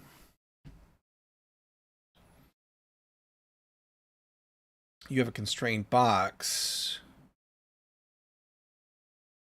We have a collapsed tile. And you're just not growing. You have all the room in the world to grow, but you're not.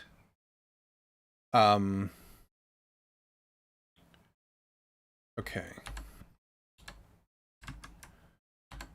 And we've also switched you to extended. Let's put you back really quick. I don't think this changes that much about you. It actually makes you dumber.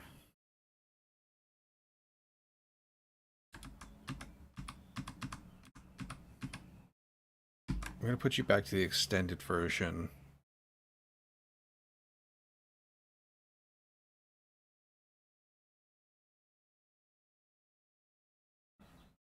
The row should be fine. It really should be this that takes the expanded so that they can say, hey, I want to be big, and then the parent's like, all right, sure, why not?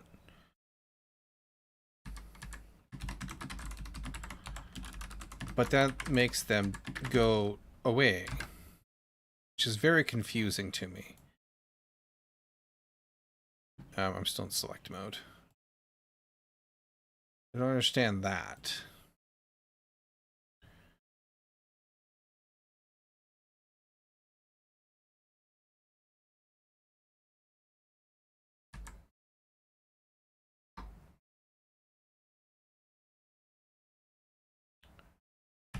So we've got our column, and then we've got icons, and we've got our little draggable guy.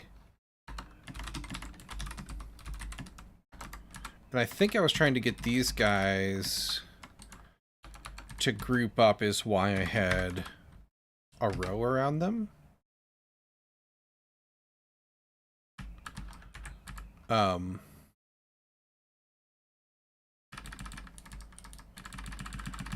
Let's take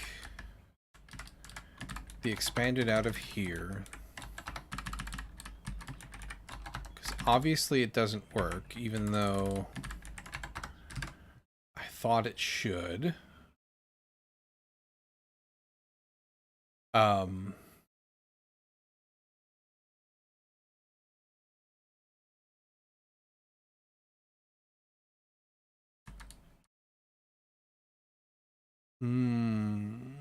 And then do them around just the column. And then the row. And that should be like a half and a half, right? No. Why do you do that?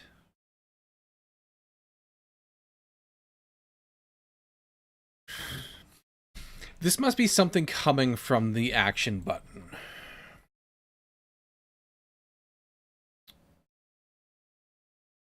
I wonder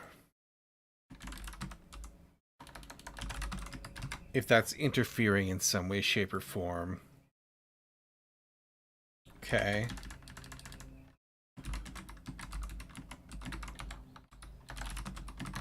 And then if I expand the vanilla floating button, what do we get?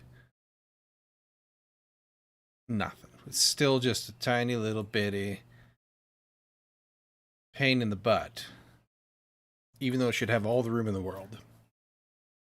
That's confusing. Let's roll this back because we've kind of experimented a little bit. We'll roll back just this file, please.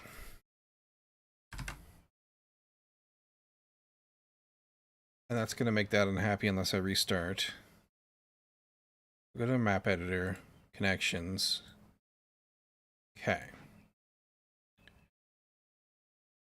Back to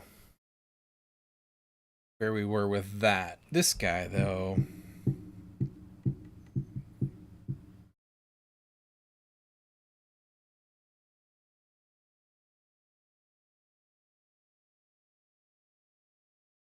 Look at the docs on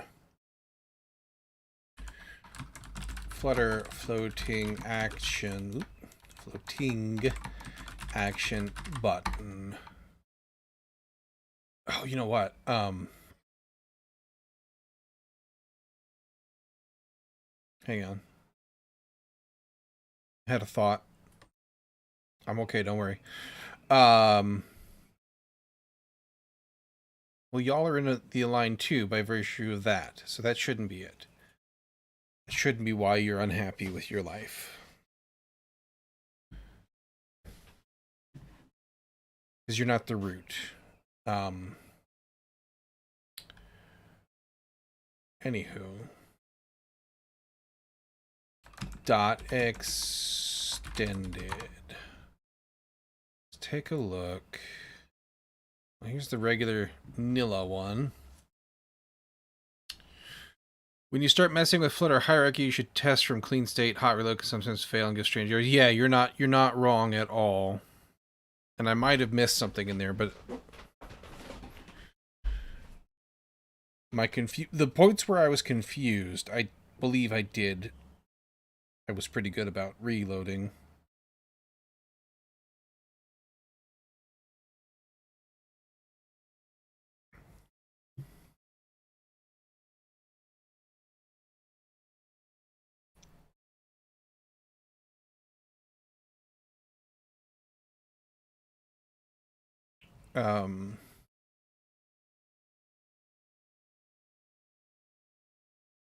Shows all the variants.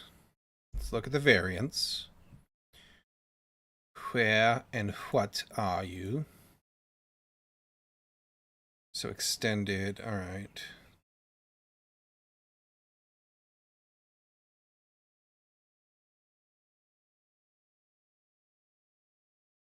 Extended. See, they're using a sized box here. Oh, that's between.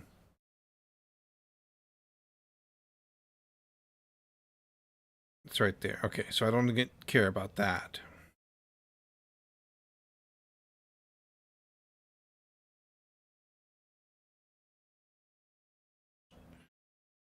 I'm almost wondering if I'm just fighting the box at this point and I should be doing something else. Like maybe it's not a good idea to put a row inside of a floating action button. Maybe that's part of my problem. If I was to, let's just say, for the sake of argument, if I just made you a container, and then we got rid of all that, we just had a child row, like so.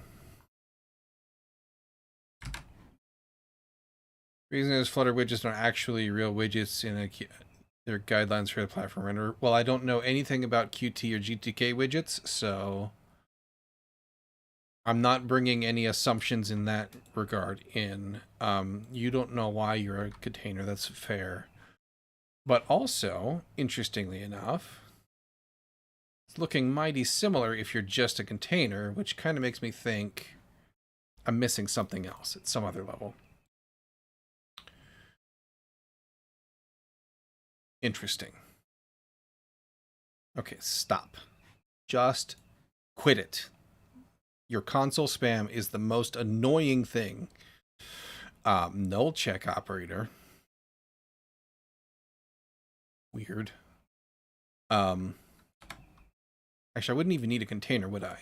I could just do a row at the root here as we sort of look for reasons why.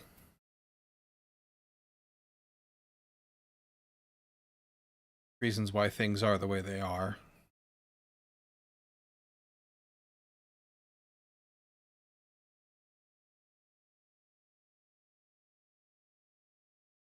And you're still deeply unhappy in the world, which is bizarre. Non-zero flex, but incoming height constraints around about. Okay, that's fine. That's fine. That kind of makes sense, right? If we then come in here and take out our expandeds really quick, the old junk from the first time I encountered this problem and I didn't really know what to do.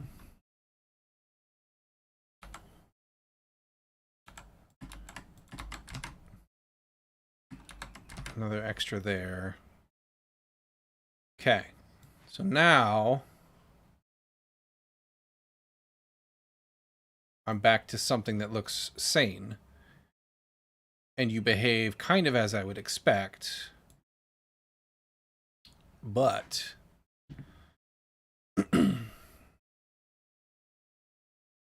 we would need row spacing. Okay, so this does, let's get rid of this padding really quick until we know we need it for sure. Just gonna simplify here. I should not need a row here, I don't think. Nor here, I don't think.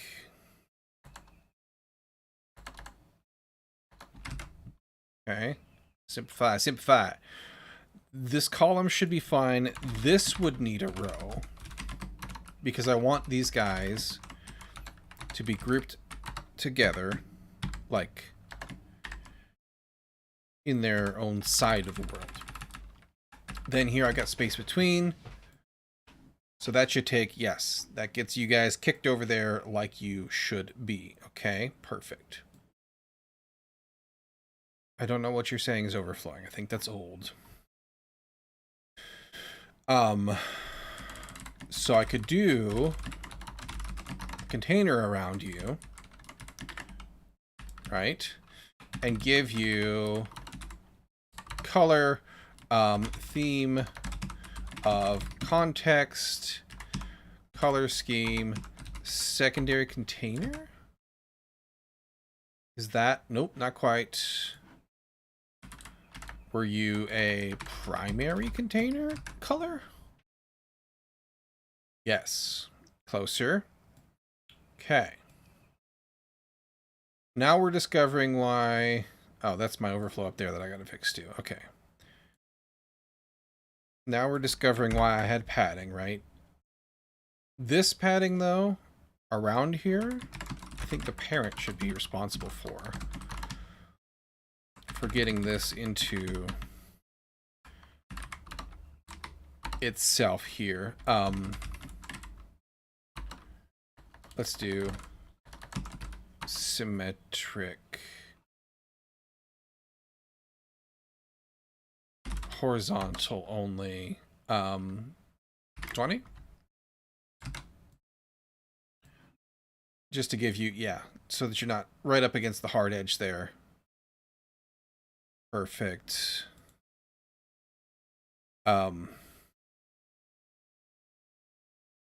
Then inside of here, I had padding inside around the, not this. Maybe it was this, yeah. We do want some of that still. Actually, container should have padding. Does. I probably want symmetric here too. Horizontal 20, vertical 10. Let's just start there. To give them a little room inside of there to breathe, right? Okay, perfect. Make them look a little more tile-y.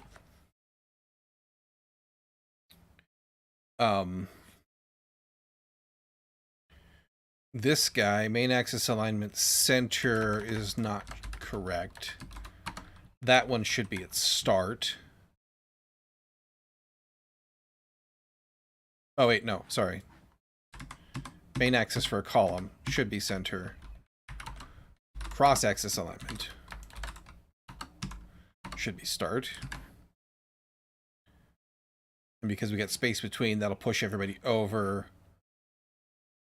You... main axis alignment end. Just to kind of complete the...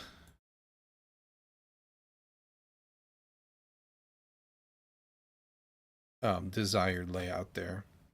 I'll have to pad you out. That's fine, because you need a constrained box anyway. Our drag area, I guess if I did it on screen it would help. Our drag area is still valid. That's good. We just need this to be all right. So before, the whole thing is a clickable, which is fine. I'm okay with that. It does have that little icon just to indicate you can expand him, but It doesn't need to just be only clickable there. So around our container, gesture detector, child, container, like so, on press, or on tap. It must be on tap. We're gonna do you not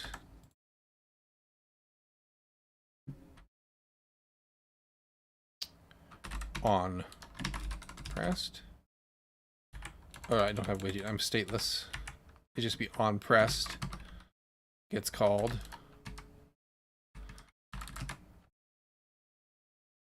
And that should swap me. Except for it's not. Let's rebuild to make sure.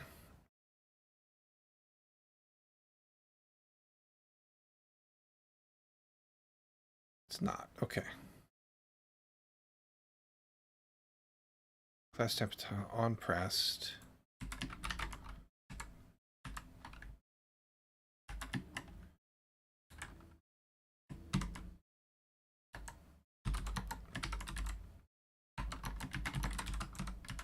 Is it because you could be no? There we go. That's what I was doing wrong. There. Then you expand. This is only allowed to click there. Eh.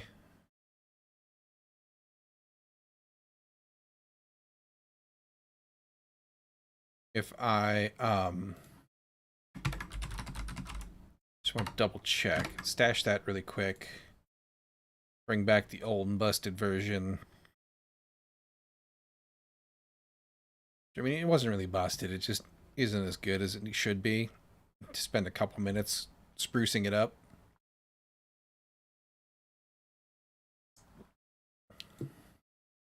Yeah.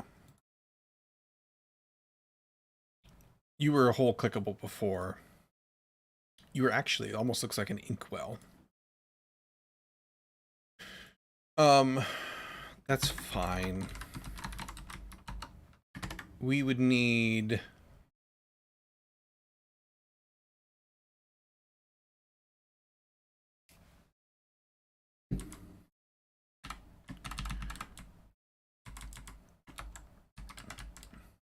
If we're going to switch to an inkwell,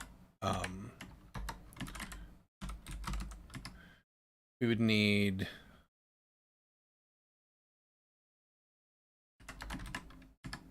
There you are. To change a couple things here. We'll just get rid of that for a second, just to see if this is even a stupid idea or not. I don't think I would need to set the color either. That would be managed by the inkwell itself. I would just need to do on tap for the inkwell, which would still be if widget, not widget dot, because we're stateless, on pressed isn't null, then we call it. Can't be null. Just checked you.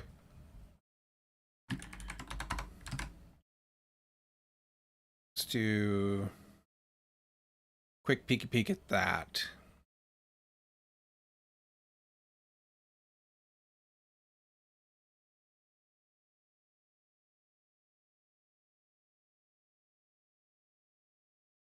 Okay.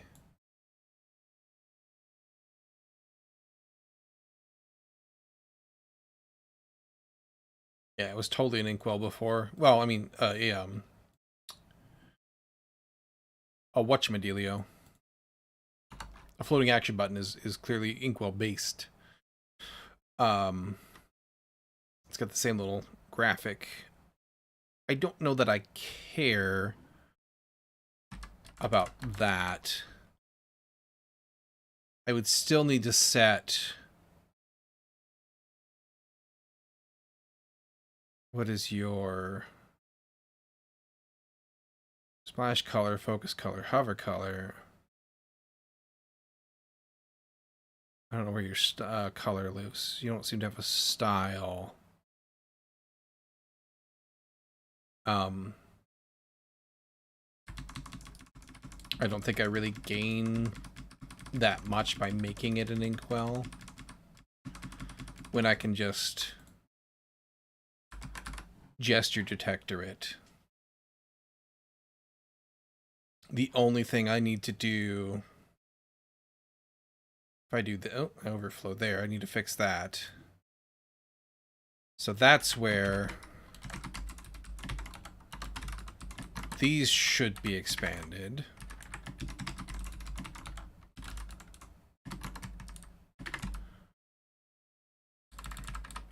Forgot a comma. There we go. Expanding these should make them fit, but it doesn't.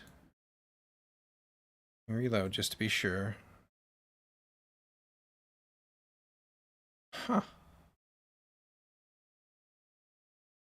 That's so bizarre.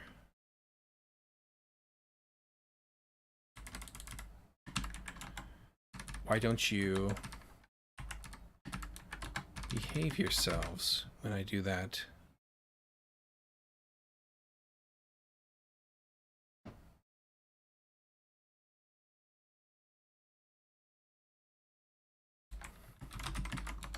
Is that why you were in rows?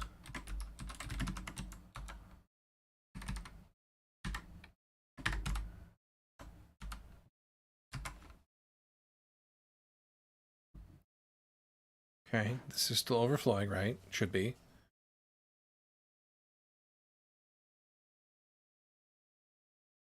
Yeah. But other than that, samey same. And then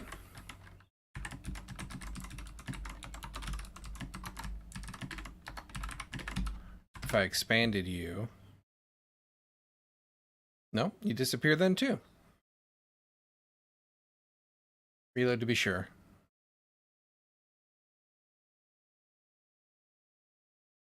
Yeah, completely gone. That is so freaking bizarre. There's another option though. Rebuild you really quick. What is it that you're called? Oh, actually, if we can expand these guys instead, I'd be okay with that. Just to say, hey, take up the space in this row, right? Cool with that. That's not a problem. There we go. Okay. That'll work. And then all the way down to when you collapse. Perfect. You're not overflowing anymore. Stop being dramatic. So we could do that. We then need to do a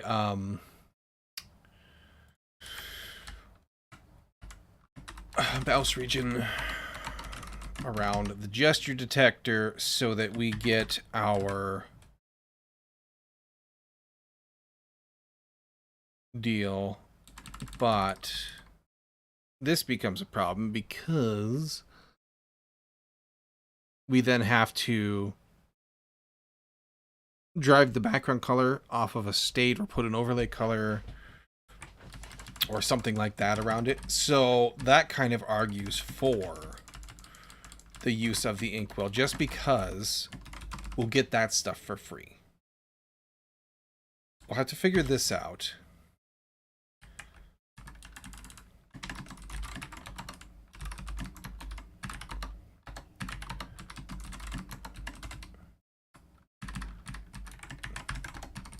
This will have to move here. I don't care about that too much. That's fine. Oh, actually, you know what? Hang on. Crazy idea. Put that back instead of a gesture detector here, put the inkwell here. What happens if I do that? Is that going to mess up my colors? Or is it all just going to work?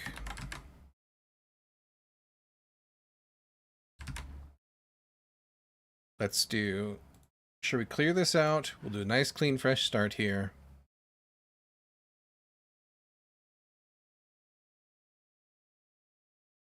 Okay. I don't get my highlight on the mouse over. And I think I want this to be better. I thought inkwells had highlight on mouse over. Okay, other stupid idea. What if I put you inside of a floating action button? What happens then? Not that. Label? Label. On pressed instead. Nice new build.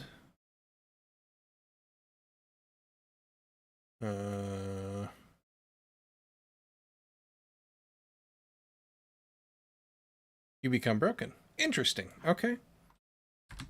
Now, admittedly, that was a really stupid idea. Let's put that back. Okay.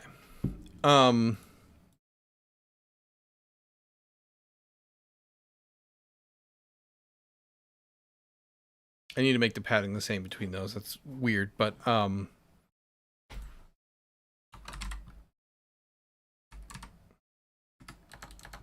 inkwells automatically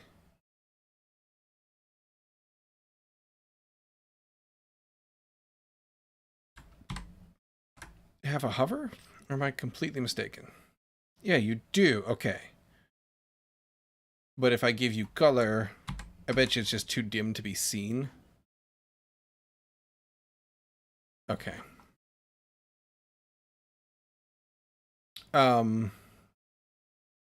This is kind of jank anyway. This is probably what I should do. And then we'll have to figure out how to spell padding for one.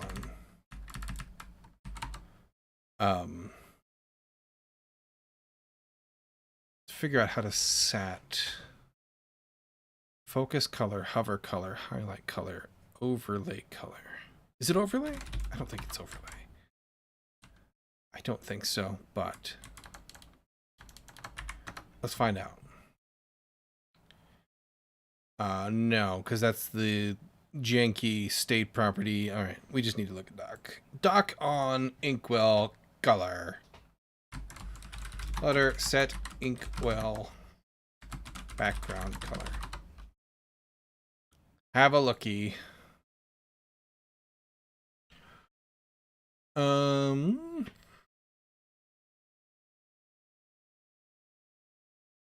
That's not what I wanted. Come on.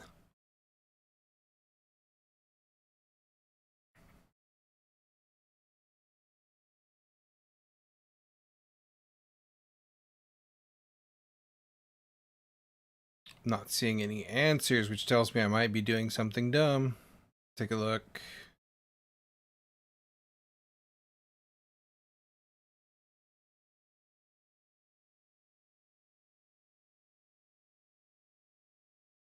Am I just blind?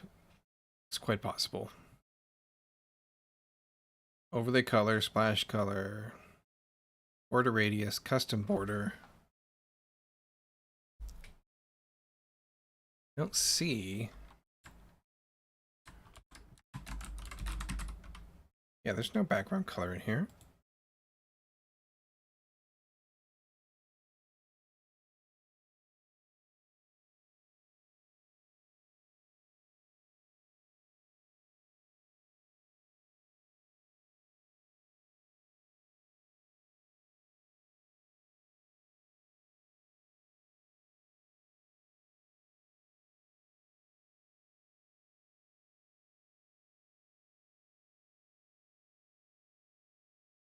Ink class. No.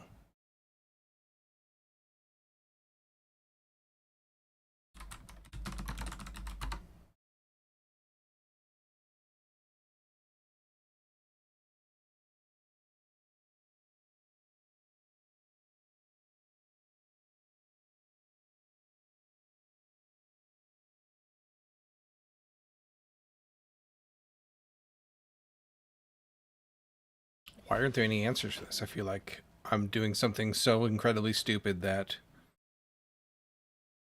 even the internet's like, bruh.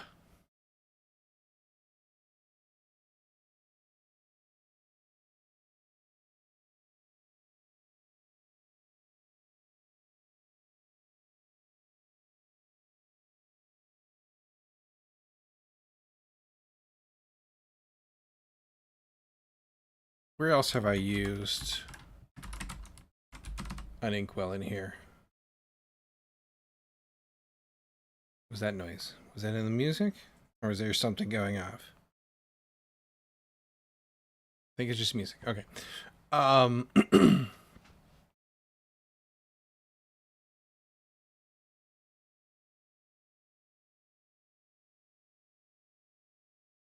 tap. This is for the, okay, yeah.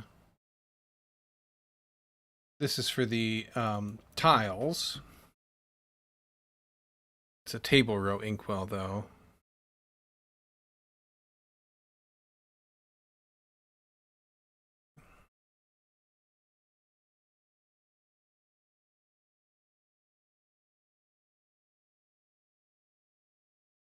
So those guys just have the default background color, because we're okay with that.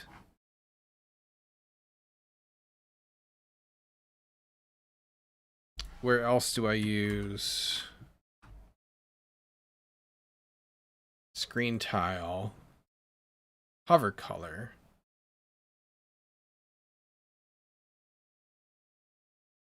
Screen tile. That's going to be the home page, guys. And that's the secondary, that's the hover color. That's correct. Okay. So it just must be that they don't have a background color.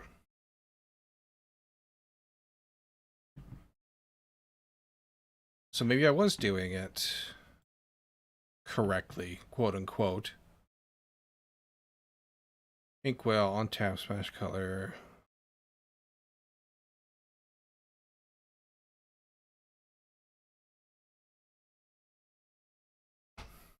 Ink widget wrapped in an inkwell. Okay.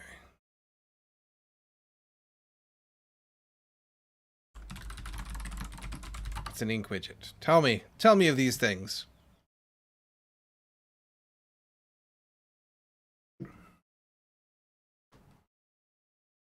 My beverage is empty. Sad times. All right. Convenience widget for drawing images and other decorations on material widgets so that inkwell and ink response splashes will render over them. Okay. But I don't want text and icons.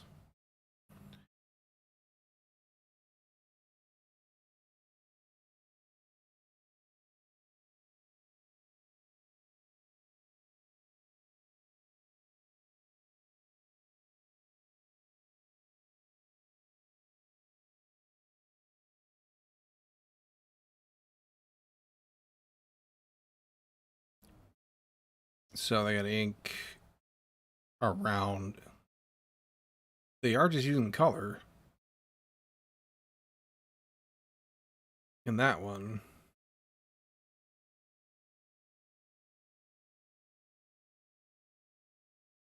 Rectangular area of material that responds to touch.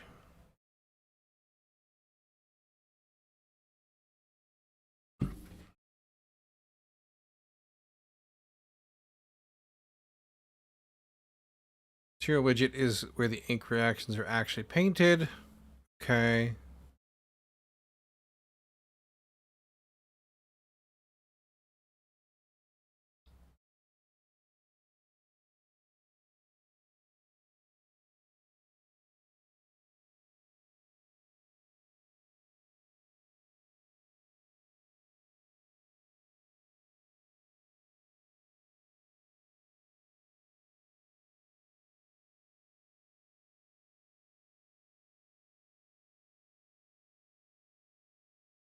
And in this case,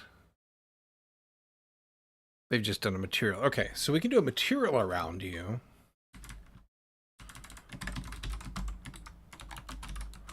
That's what they're saying to do. So we'll try that out. And then your color can be this, but I have duplicate text there now. So that would be okay.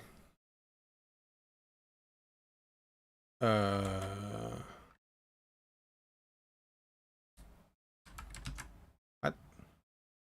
Can't find return inkwell. So that's still like that.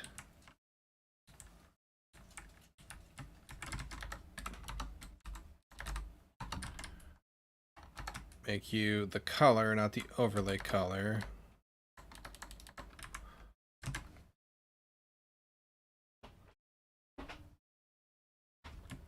We do need to close you though. Oh, do I have another? I do. Okay, there we go.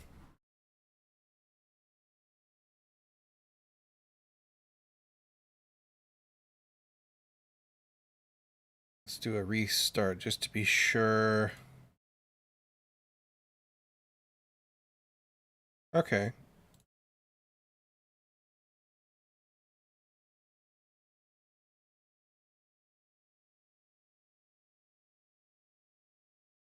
Pretty much what we did before there works all right for me, I think. Yeah, this container is pretty much redundant now. We can get rid of that and just use a padding there. All right. Then we need to do a little bit of a spruce up here. We need to look at what padding did we do on this guy when he's expanded?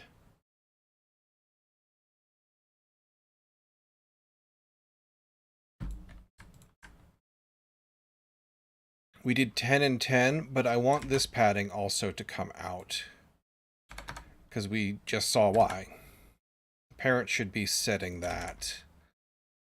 That can still be there. It just needs to be set correctly. Close you there. And then we did 10 and 10 in the expanded, so we'll do 10 and 10 in the collapsed. That way they don't wiggle within their constraints here. And I think I want this whole... Well, no, because we had issues.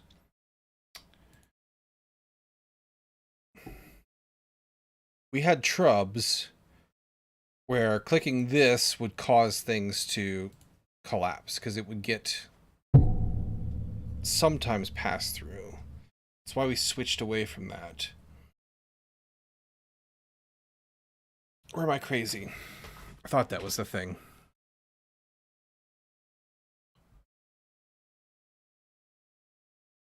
We did the same thing over here, didn't we?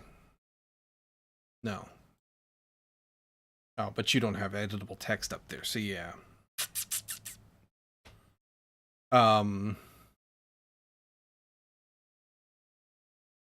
Okay, what if we did... We got our padding, we got our tile, got our form field, template name. So around the template header,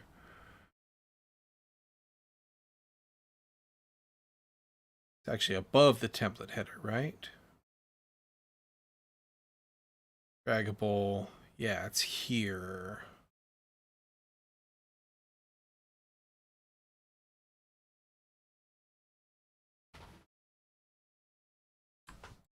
It's here. Expanded. Focus traversal group.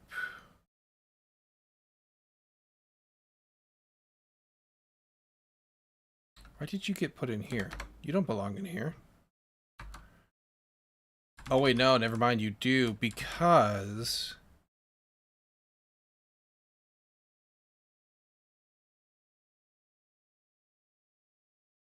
you take the body stack, right. That's fine then.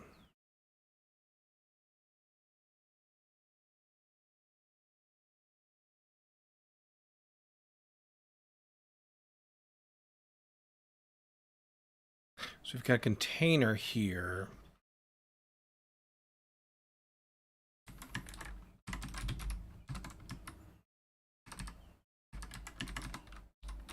We can switch you... well, hang on. Before I go tearing this apart...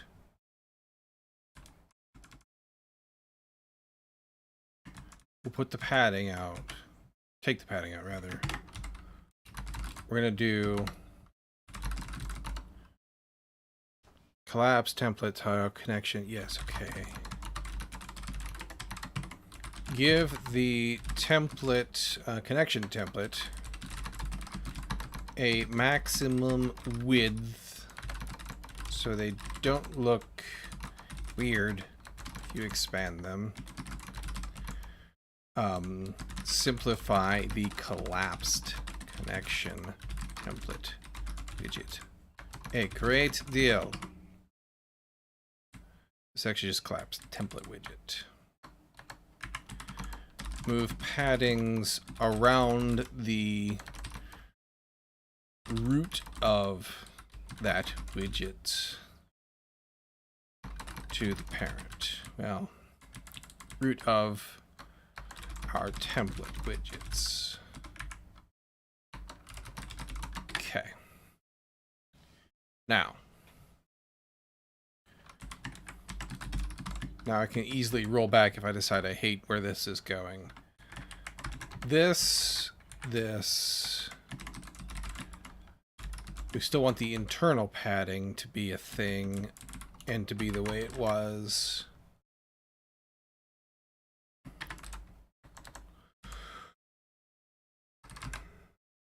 Got our material there. Now we have our column here.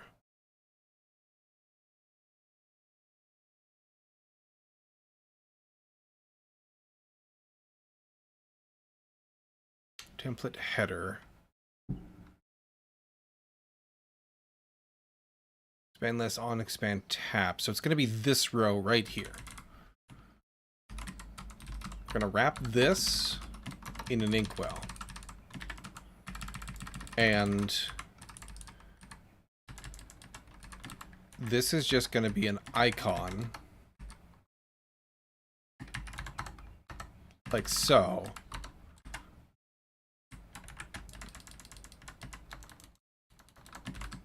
This will be on tap.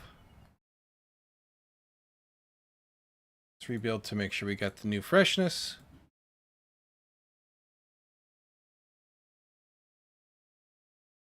So when we expand you,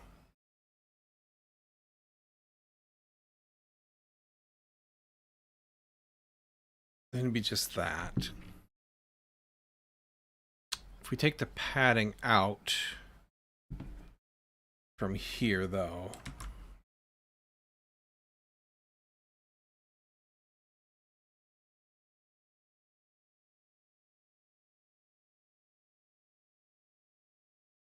and we put you... nope, we can't do that. Well, take the padding out of there in general. Still don't have... oh, I got issues. That's why you didn't. Hang on. What do I got going on here? Children. Closes there.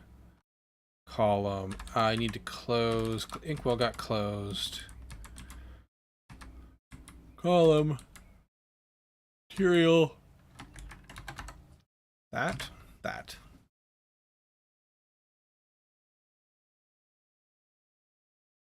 then you're the whole thing. And I'm okay with that, actually, because the rest of you get your own padding in there.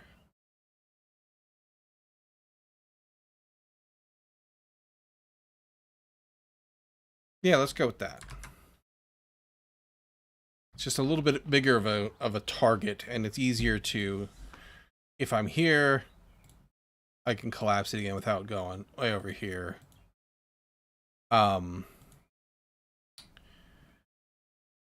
We could pad around this to give it just a little bit more, a little more girth, if you will. I think. Yeah. I'm cool with that, I think. Let's just make sure everything is loaded.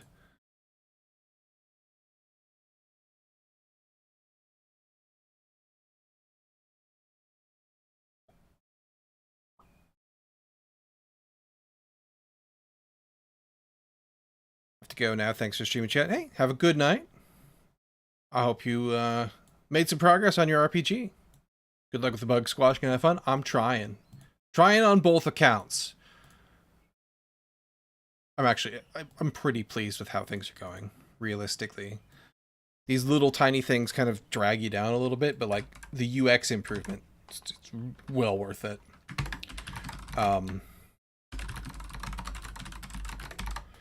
So this we need to expand or make top of the expanded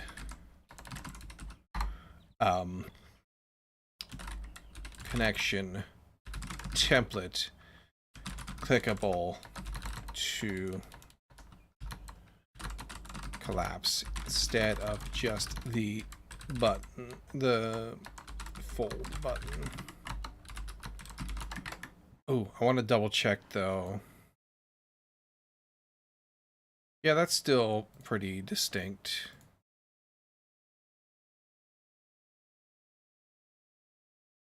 Seems okay to me. Yes, you made a lot of progress. Yeah, it's been nice to put some bows on. Okay, yeah, I'm good with that. Let's go fix up the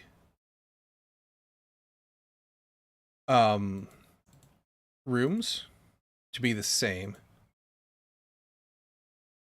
Because right meow, because we moved the padding up. We get that for free. We get this part for free, but they're squooshed in. And they also still grow infinitely, I think. Yeah. Like so, as opposed to ending at a reasonable. So, we just need to get you there. We basically need this entire block here to go into our room template view.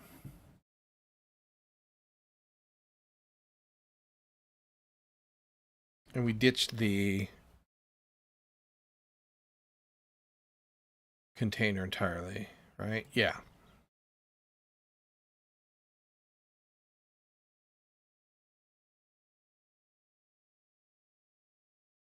So it's actually this that we need to pull up. Yeah, I know you overflowed.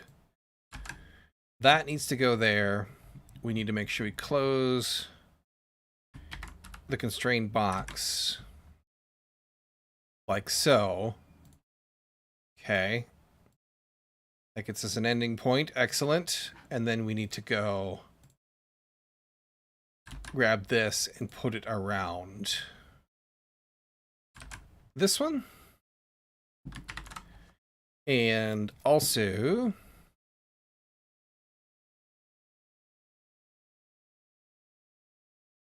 this one. So that we get consistent appearance. Oh, no comma because you are ternary. There. And now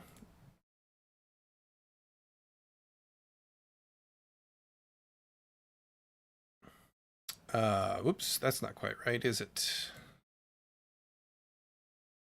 Oop, we got that going on there too.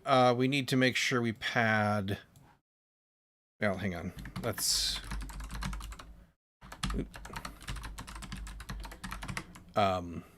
Commit.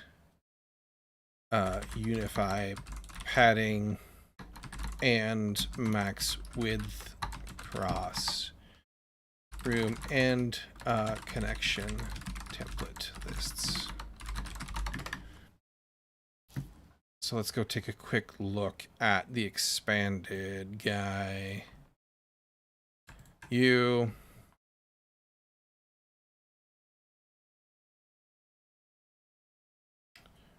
Vertical, horizontal. Template header is not empty. Then template header. Template header, sidebar form field.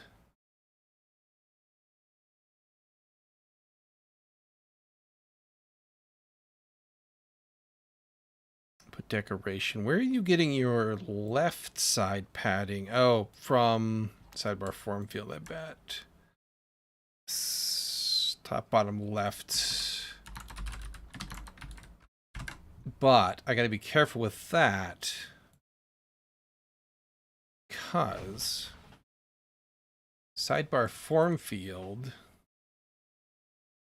gets used in a lot of places. Connection data form state.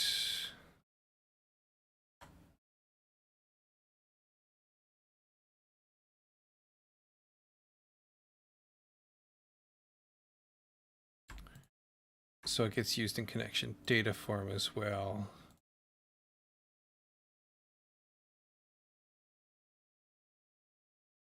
And this should be the one in the sidebar, tile data. Yeah, okay. That's this one here.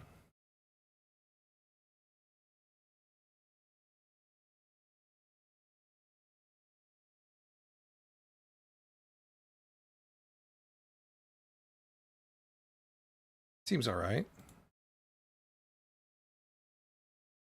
I don't know why I didn't have...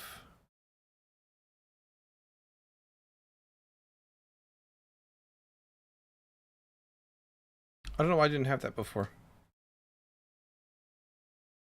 This looks correct to me, to my eyeballs. We're gonna go with that. And if we're gonna do that, then we might as well do symmetric and then do vertical, horizontal, like so.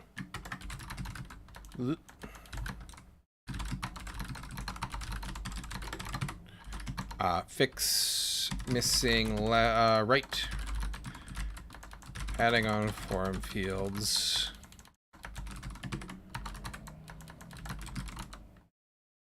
Let's do editor. Nothing should be broken here. That should be all fine and dandy. There's a new Flutter version again? Holy cow, guys. I'm glad they're doing stuff, but holy cow. Okay, yeah. No changes in the data. That's cool. Now I'm just super curious.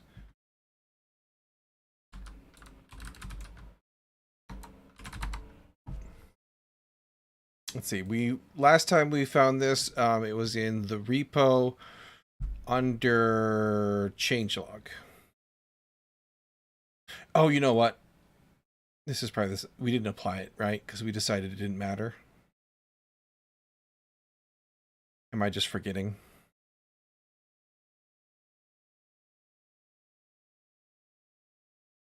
Don't care about that. Don't care about that right now. I don't think I care about that.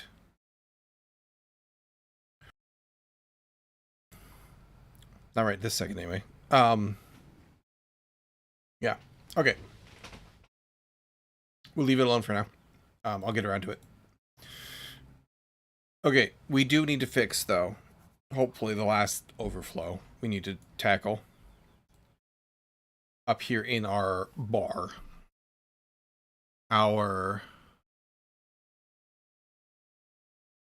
Yeah, we get squished out of the menu bar, so that's going to be a map pane. Tidy up our workspace here.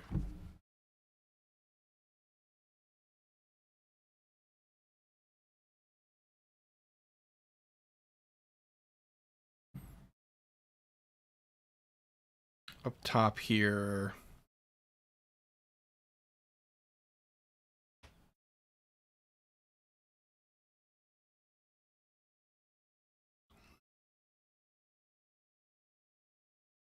Map name, yeah, file name.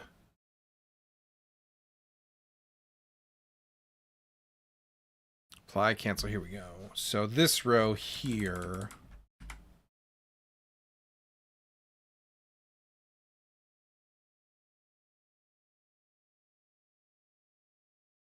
Apply, wait, no.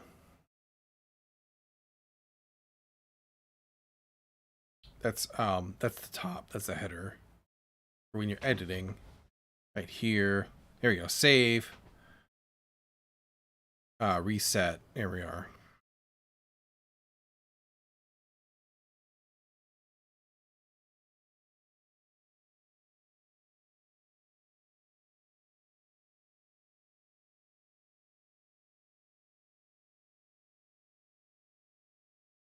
So I've expanded the children here, but space between.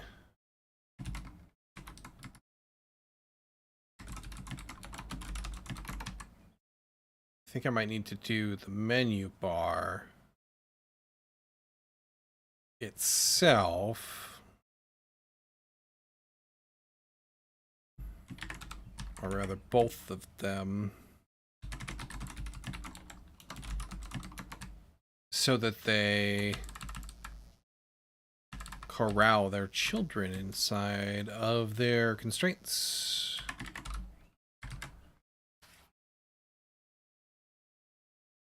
Like so. Perfect. And they already automatically do a scroll bar, which is cool. So that being the case, do I actually need to expand this opacity widget?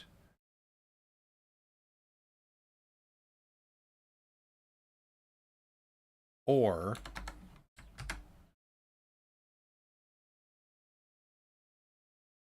yes is the answer to that. Very much so, because things disappear. Well, hang on. Let me do a clean buildy build just to be sure. Oh yeah, everything broken if I don't do that. Okay. So we got to expand the whole shebang in there. Clean buildy build again. Editor test map. Okay. Ooh, ain't good. This menu style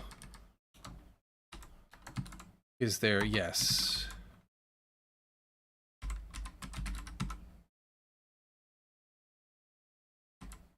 Except for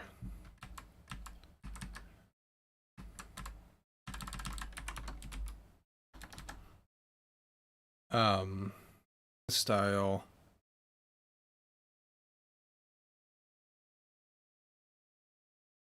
Alignment, yeah, alignment geometry, alignments.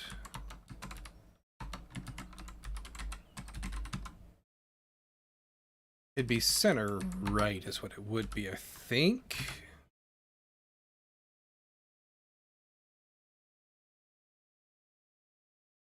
Nope.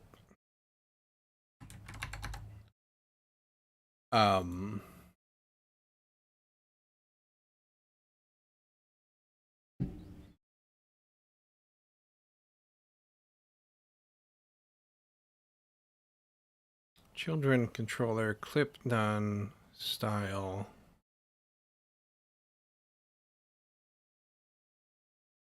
Well, actually, hang on.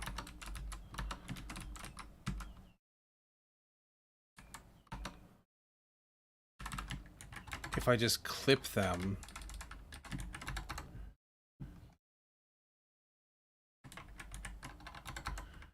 will that get me where I want to be without worrying about the alignment breaking issue? Or am I completely hosed? Menu bar.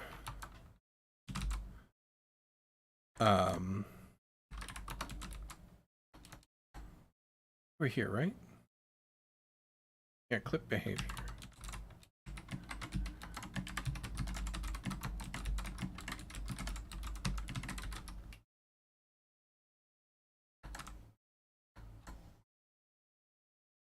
Forgot what I just typed. Clip.anti-alias.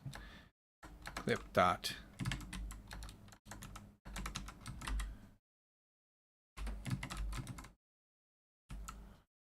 That. My IntelliSense seems to be failing me there on occasion. Okay, let's make sure we get a nice freshen real quick. Okay. And then... Nope, it makes you overflow still. Just gonna undo, undo, undo, undo, undo, undo, undo, undo, undo, undo, undo, undo, undo, undo, undo. Get back to where we were. Don't need that. Don't need that. Don't think. Okay, so that fixes the overflow, but breaks our alignment. Menu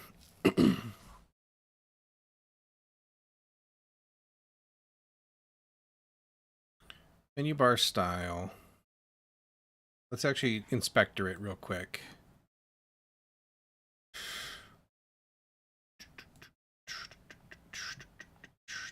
Select you.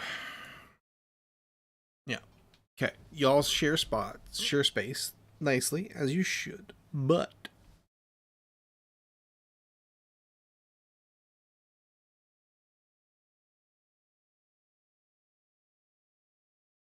I need beverage. Hang on one sec. I'll be right back.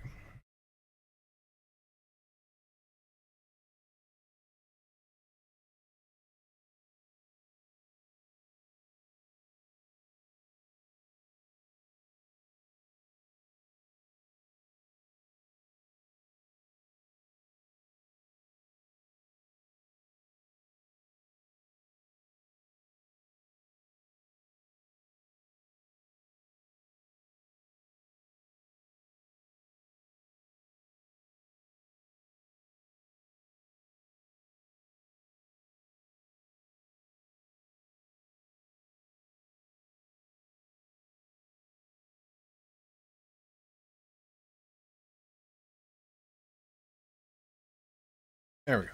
All right. Beverage acquired.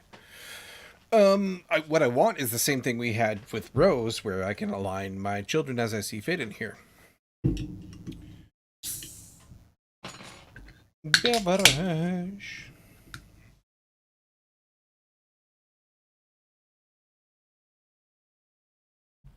Delicious caffeine. Okay, so you have shapes to make them nice and square. Elevation, padding, minimum size, fixed size, maximum size, side. That's border side. Shape, mouse cursor, visual density, and alignment. Alignment really sounds like what I want. If I typed correctly, it would help. And center right. I bet you this isn't... This is the whole thing, though, I bet. Because I don't see... Yeah.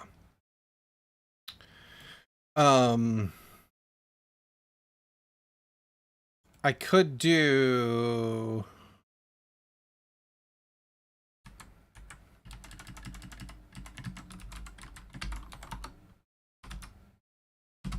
maybe a full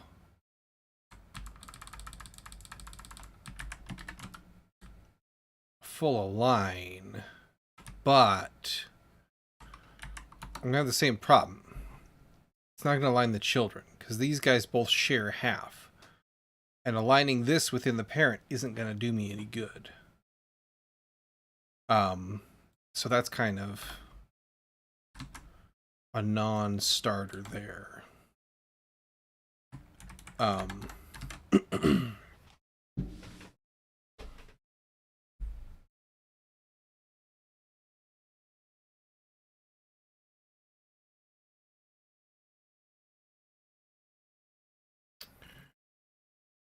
Let's look at some docs real quick. Flutter, menu bar, align children, end.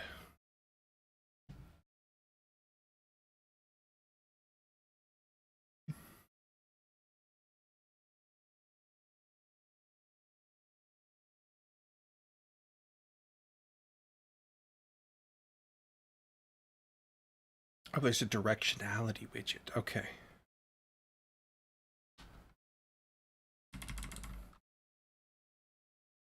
And you anchor. They're using a different, they're doing a different thing, but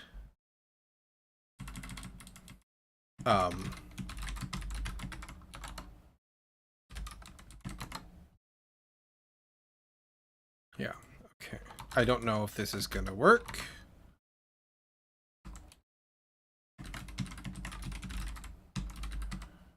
But we can certainly give it a try. See what happens, and we'll learn a thing along the way, maybe. Holy crap, it worked. Perfect. That's exactly what I wanted. And then if things get too small and dumb, then that happens. That's fine. We need to fix that overflow as well while we're just squashing little overflows. Let's do this really quick. Fix overflow on map, save, load bar. Been shrinking map. Yeah, we'll just leave that. So there's like 3 different ways you can get there. 3 or 4 different ways to get there, but doesn't matter. All right, so the tippy top here, up here, editor test map, and then the gear icon. This is all expanded in here. That's the expanded, that's the editing version.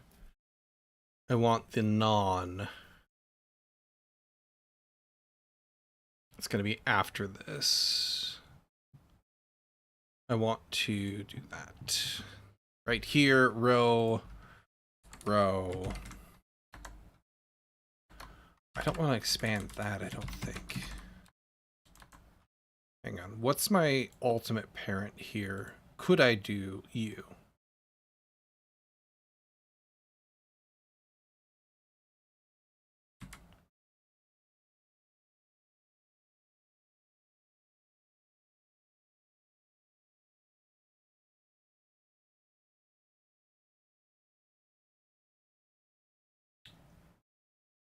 Because it'd be that. Right? Yeah. Ultimately, you're a container. That ain't gonna fly. So, I think what I gotta do in that case is this.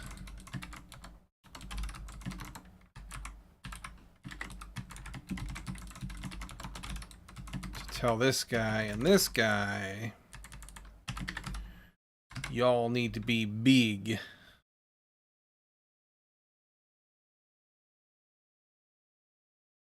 Which might break things further. Ugh.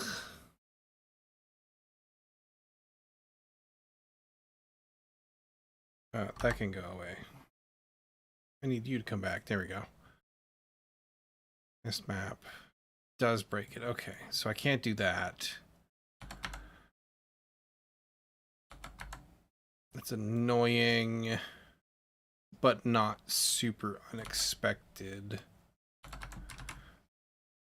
Because I've got a bunch of different things here.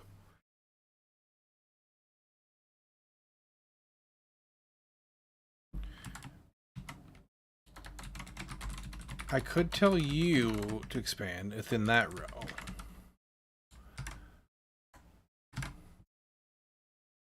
I don't know. Yeah, that's going to get me that, but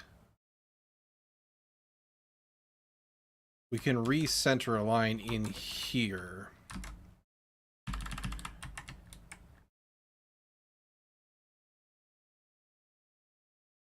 Like so.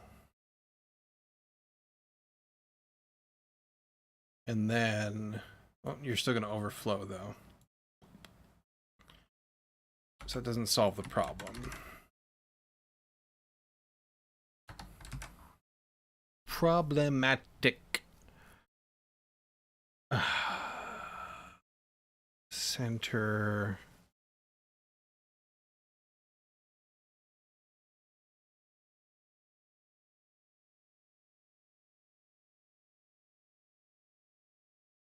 There is...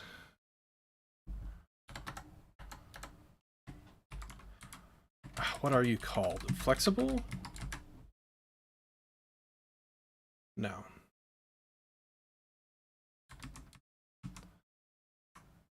What is the widget that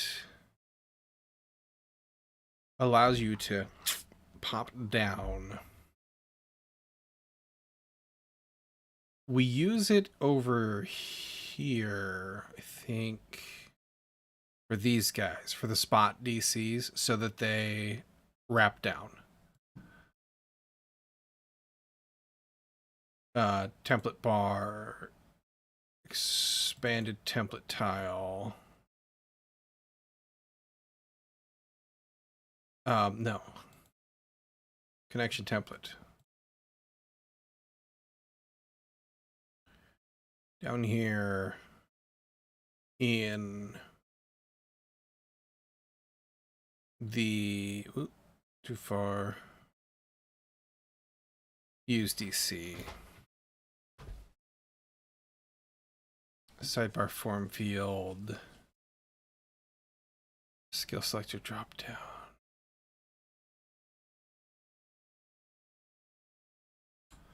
Was it you that we used you in? Or picker. Drop down menu.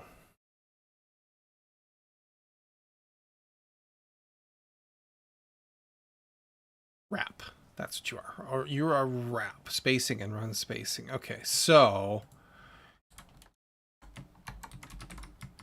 wrap. We'll take the defaults on spacing and run spacing. But then you still overflow.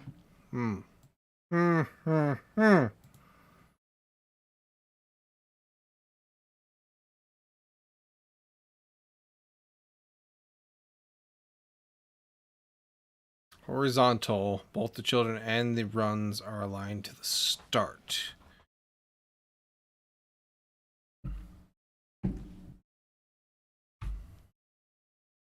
Which would be fine, but it's not a wrapping. Can't expanded you.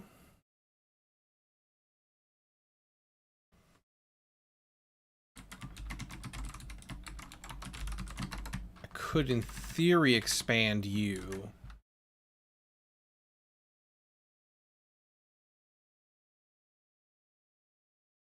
Okay, then you wrap, but everything else about you is busted. And I can't then...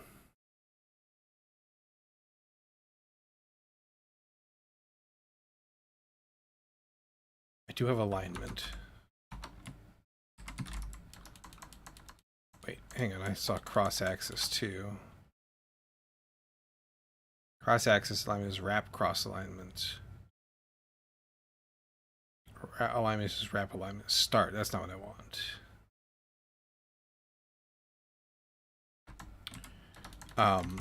But putting this back into a row, even if we do this, doesn't fix my problems, right? Thought we just did that and had the same. Yeah. Well, here's an idea. If I expand that row, will it be able to figure out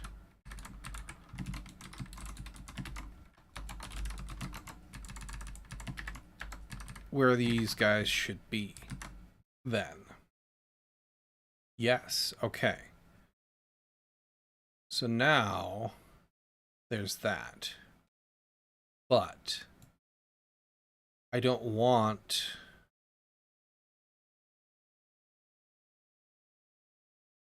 them to be like that. Row, main axis alignment, center, but then y'all share your space. So we would need to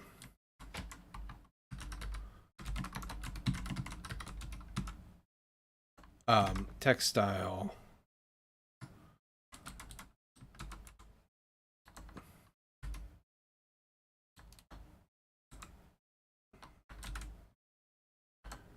Where is the...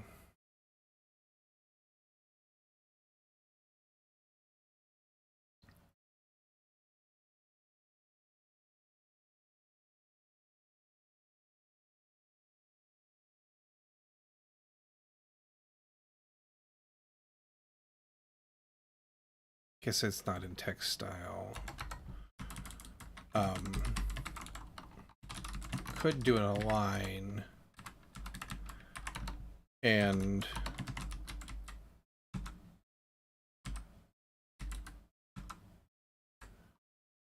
center right on that one. And then this one.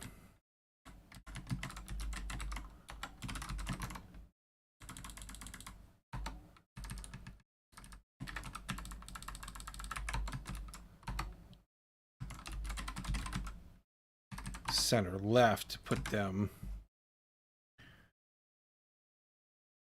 nice and cozy again. I guess that works.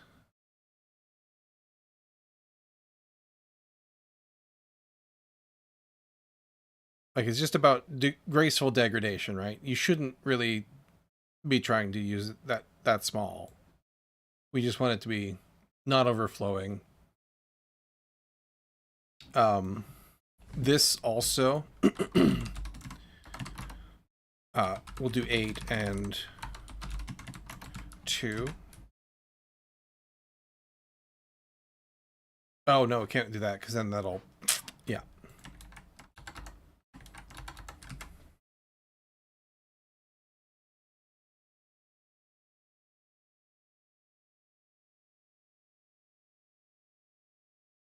Yeah, I guess we'll go with that.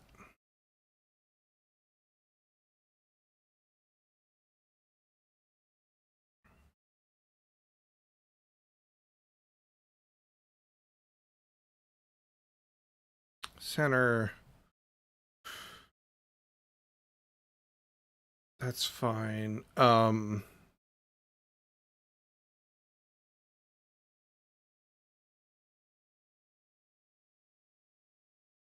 Yeah.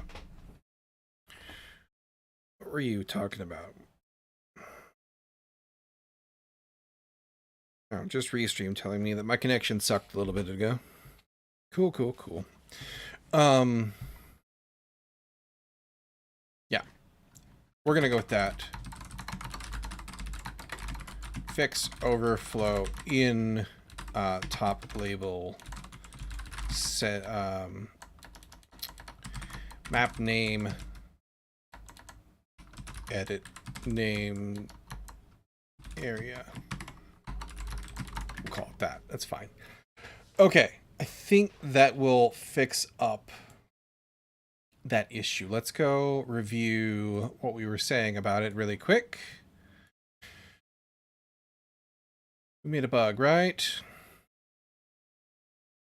Count for some sort of default intro exit, yes. And then we fixed some other stuff kind of just in the same vein. Some of it was broken by the nature of our changes. Others were just nice enhancements, but that's fine.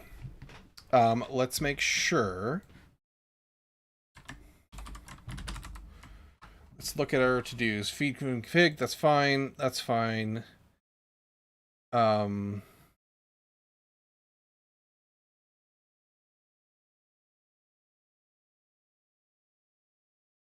This is done.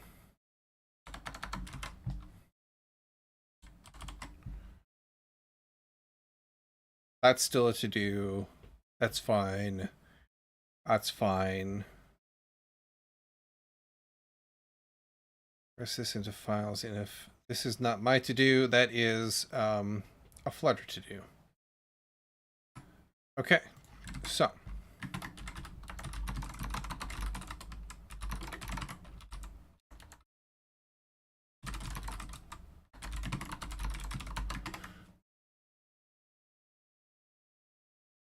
we're going to close that, tidy up our workspace. I think ready to merge this guy. Unless there's anything else I've broken along the way. Just one last double check. This shouldn't be the case that there's anything changed here, but you know, find out.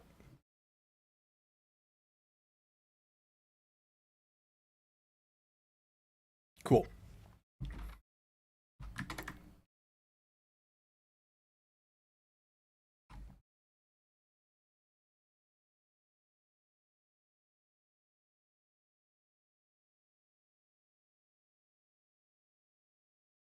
Delete. All mergified up. This can go to done. That's still a bug we should take care of later, because that's going to be other stuff. We were on a quest when this all started, and I think we can go back to that quest.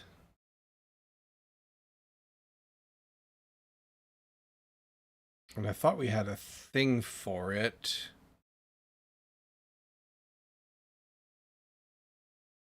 Leading, broadcasting.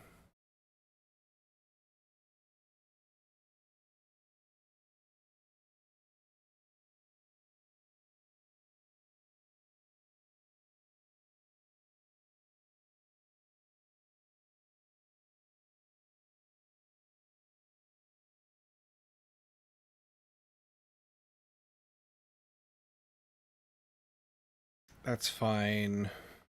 That's still a head scratcher. Can I search that? Yes. If I type correctly. Okay, I guess I just didn't make a ticket for it. We were working on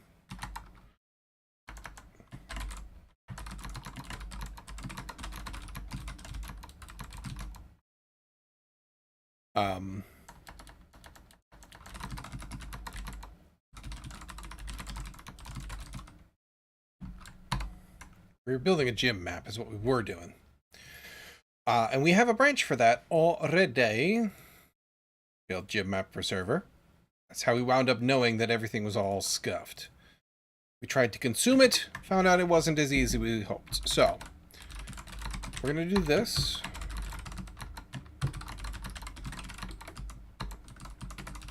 Going to tidy up everything. And then, this. Okay, there's merge conflicts. I'm not surprised. Really? Because we changed a bunch of things. Show me your conflicts. Oh, really? It's only in here?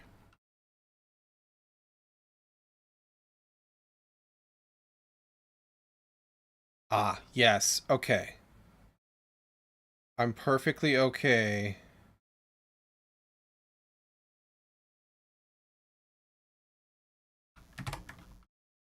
And then merge main with fixes into branch. Okay. That brings in all of our changes, and now we're ready to consume them. Come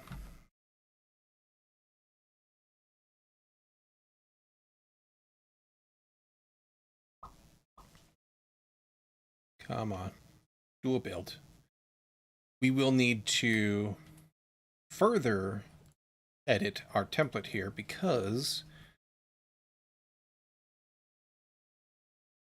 ordinary hallway. Okay, yes, we use the default save view. That's going to change my we're not messing with test map right now. Connection templates. That'll overwrite the enter and exit messages. We just have our description. Use the defaults for the others. Perfect.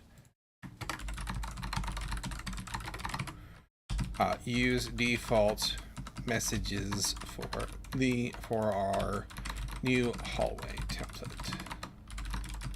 Okay. Now, I think it was just map. Yeah. No. Maybe. Yes. Map.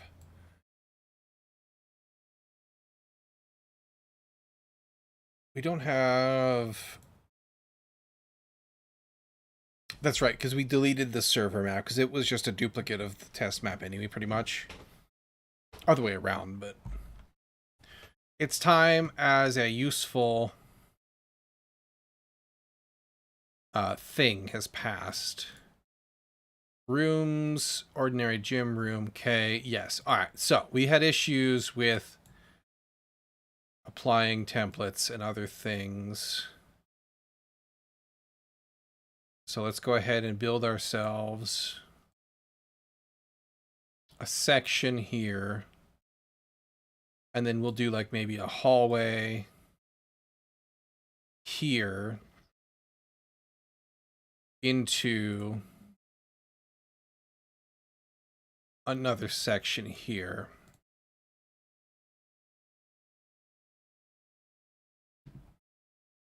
And then we can drag our connections in.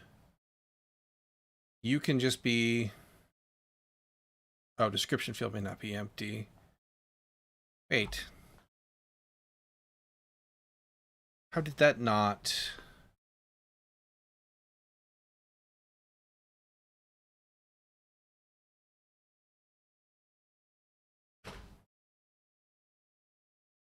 We still have a bug.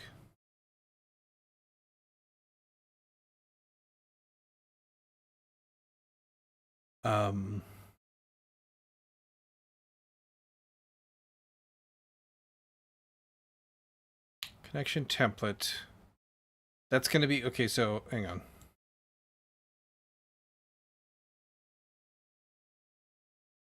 We got the bug when we dragged a fresh, clean one into here, right? Yes, okay.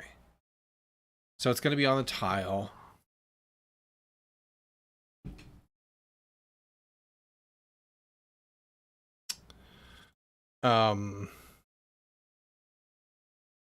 That's in map pane, so it's going to be these guys. And specifically, we tried that on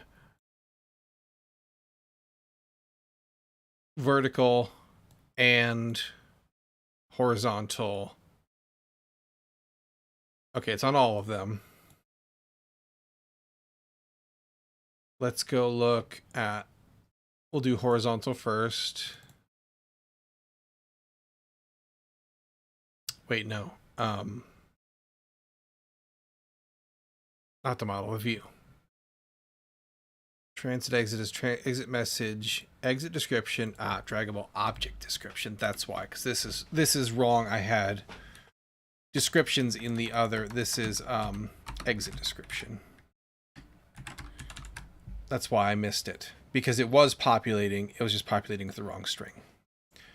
That's okay. We'll fix that one in here and call it a bonus. If I could click on the right file, that. Did it again. Holy cow. What a dum-dum. There we go. Now,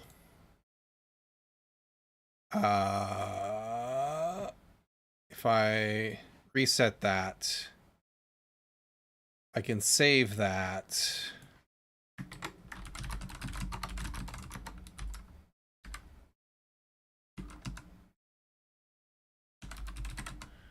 That should be fine. Use the correct field when dropping a connection onto a connection tile. I can get pushed up, that's fine. And now I'm gonna restart, which is why I saved, because I didn't want to lose my rooms that I had made. Map seems to have lost its name. We need to fix that, I guess.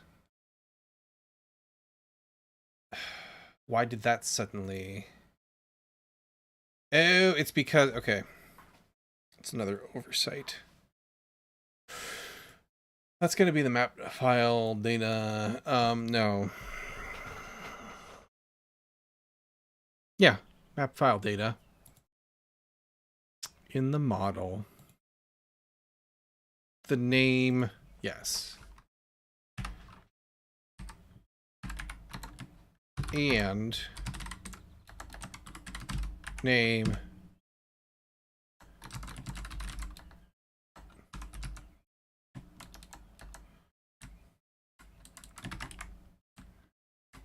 I'm pretty sure I have to type a search here is not empty. If that's true, use it. Otherwise, use the base name. And that's going to apply to here as well. Perfect. Okay. Cool. I'm going to still do this because I don't want to commit that map.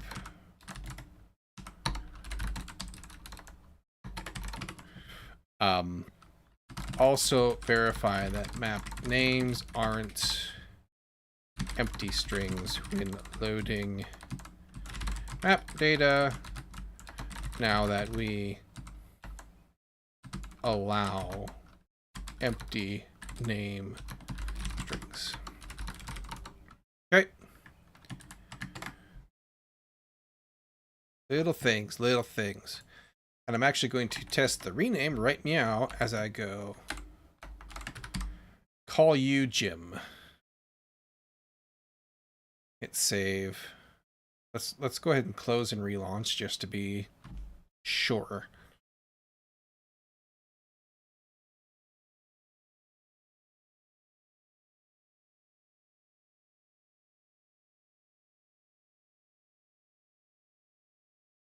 Jim.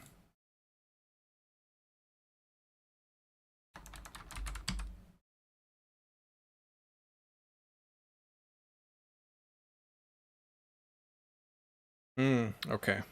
Map file does not exist. So if I change the file name here, then I'm not able. Okay, we do need to fix that as well. Damn it. So that's going to be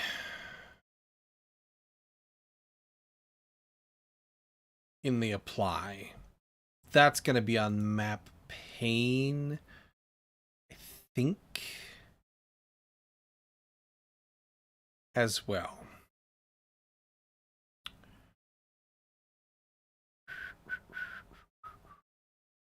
Map pane, there you are. That we need to change up. This is I'm not vibing with this. It's alright to start. That time has moved on. Yeah, we can rock with that.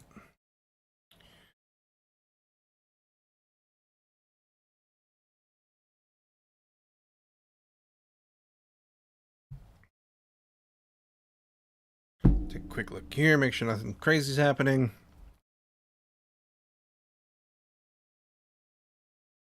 Oh, yeah, it's just my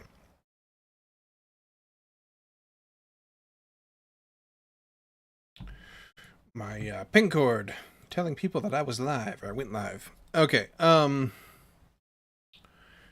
it's going to be in the apply right here. Editing map details no longer true here. Change map details. Map state, change map details. File name. File data, name equals name. Map change is true. Change made is true. I need to...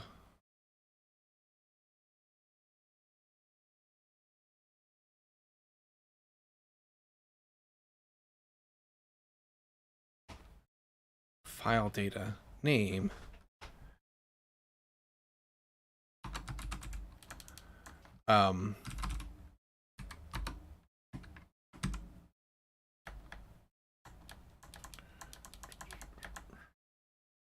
This is only for name. Okay, yeah.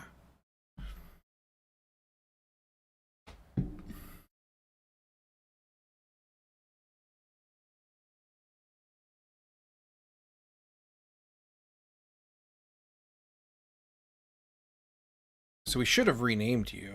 That should be correct. We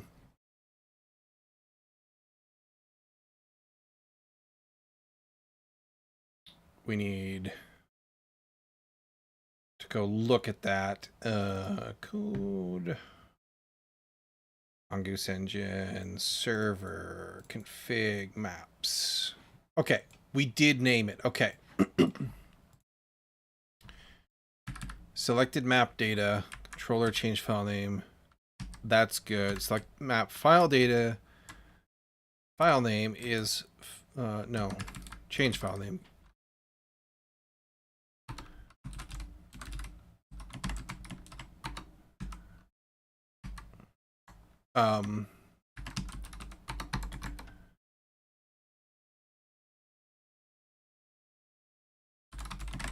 Is that. We forgot that. Okay, so we stop and restart here.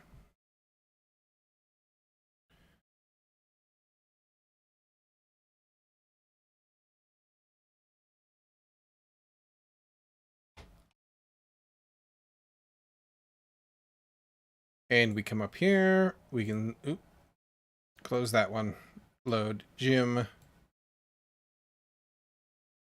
And if I change the name and apply and hit save, map file does not exist.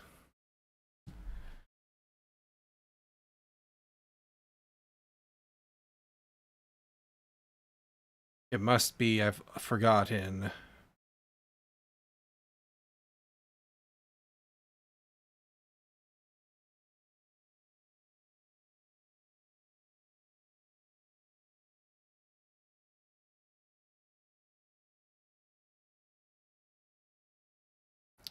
Where's my save button?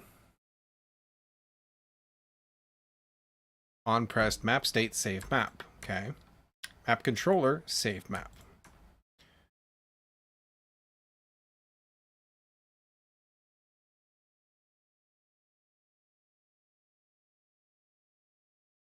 All of that. File map path. That didn't get updated. Okay.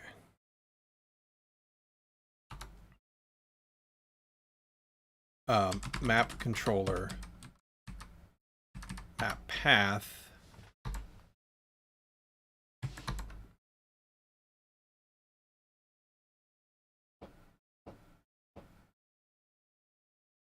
But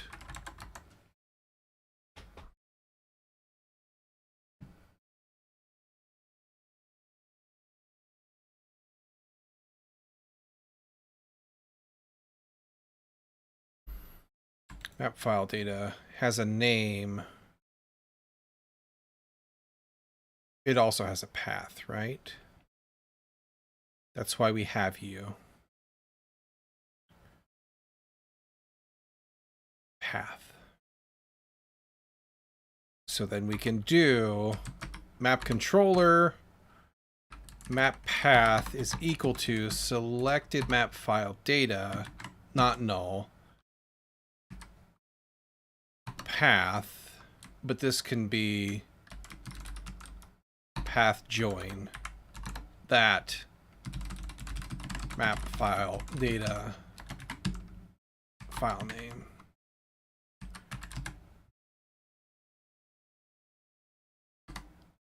Change back file, no data has been written. Okay, yeah.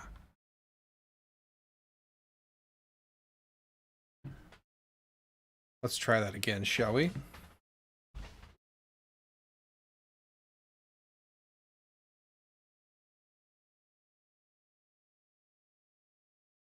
Change file name actually should fix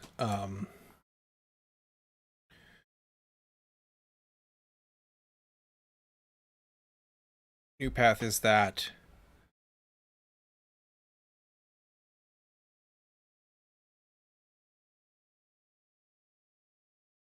map file data controller load file updated file. Yeah, this should actually take care of our this. So let me actually stop that really quick because we don't need that line. We want to make sure. Because I'm pretty sure we don't need that line, so we want to make sure that I'm correct in that assumption.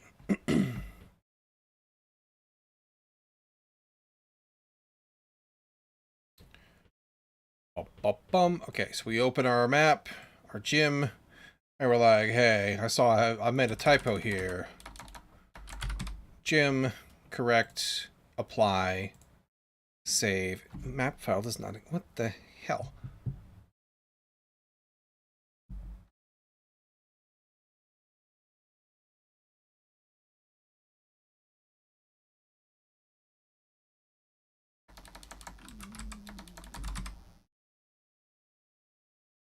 It's renaming, I just can't save the datas.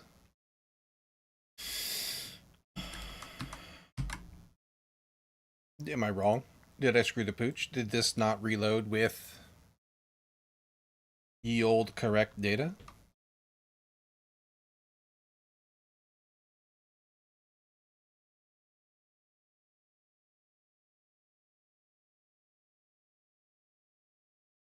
Okay, I found my typo. I'm like, hey, let me just go fix that really quick. Apply, save. Map file does not exist.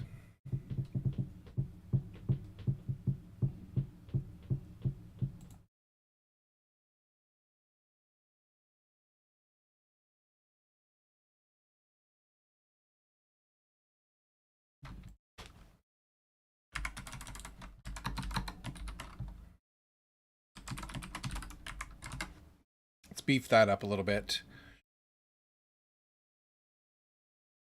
Make our logging more betterer.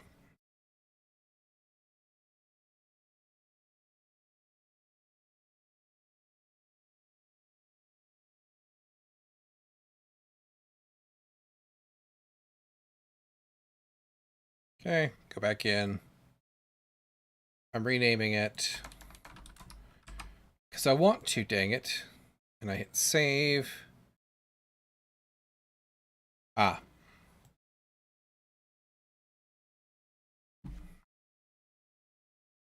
What happened there? Why did we end up with trois Jasons?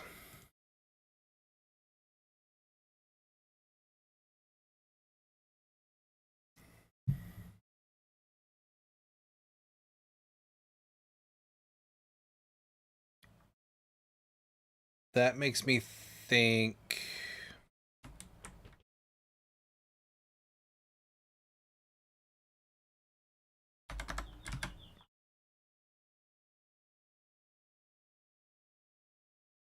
Change file name. Old name, new name.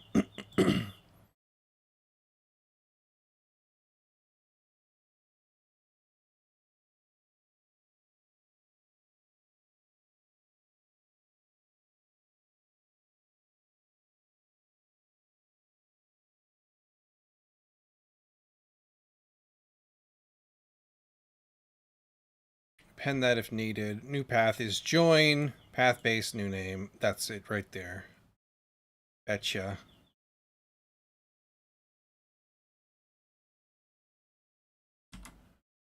Bet you this is what I messed up.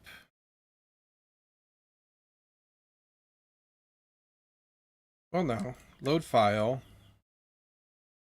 Path, read a string. Decode it.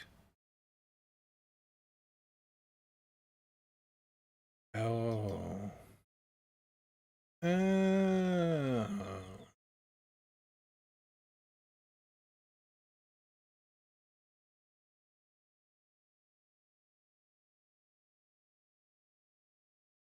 Load file. Loads the new data, but doesn't change anything. We give it the right file.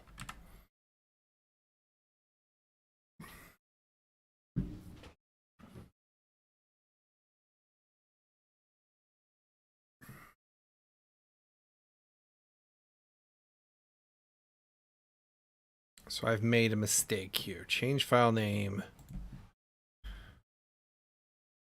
Because this is called on a map file data object.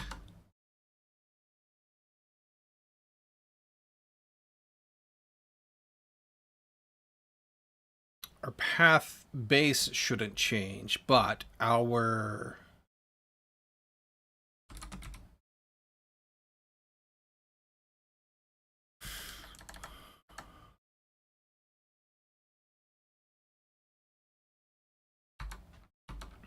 map file data, change file name, map data controller. Oh, you only have a directory path. Hey, what? That's crazy talk.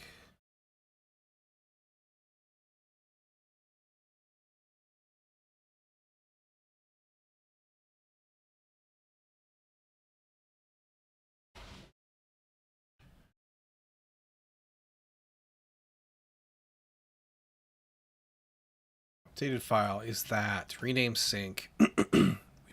we give call load file. We return load file. So we return the map file data of the new file. You should have, okay. Name, file name.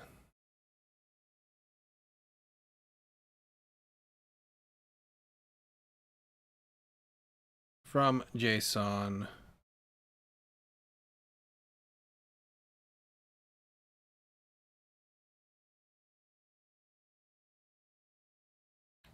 File, okay, so it just should just be name. That's why.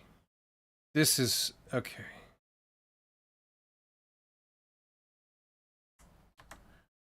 This should probably be...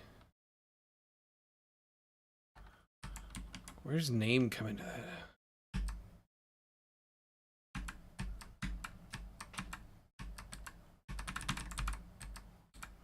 P.base name for path. So that's file name. Where does name... This is map name. That's what you are. Map name. Okay. This should be actually... It's not just the path. It is the...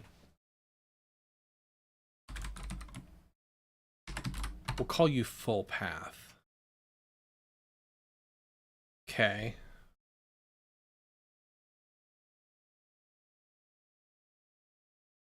And then we don't need to join that because we have the full path.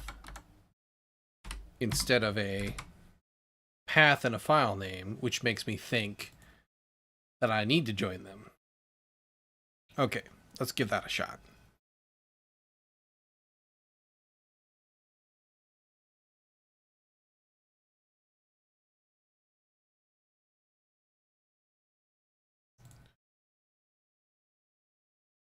Go in here. Okay, I've spotted my typo along the way. I'm gonna go fix it.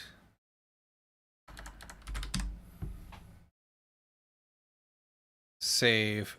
There we go. Okay, perfect. Other thing.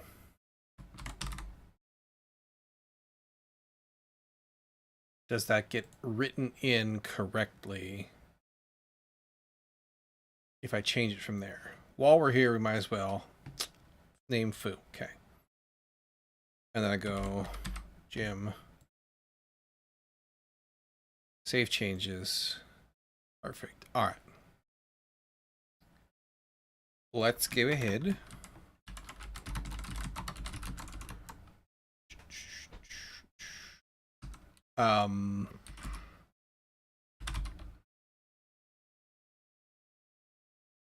Map.json.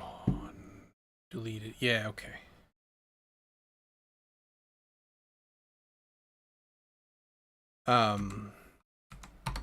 That is fine. Make extra sure. Yeah. Clarify variable names in the map file data class. Set the currently loaded map file path correctly after we have changed it. Okay.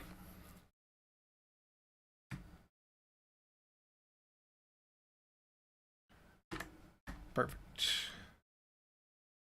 And then we have our gym in place. We can throw in some ordinary hallways in here. We'll make a nice little circly guy there, I guess. We'll do our hallway that we talked about, and then maybe these guys are only connected via a diagonal. Just something basic to give us a place to run around in, right? Okay.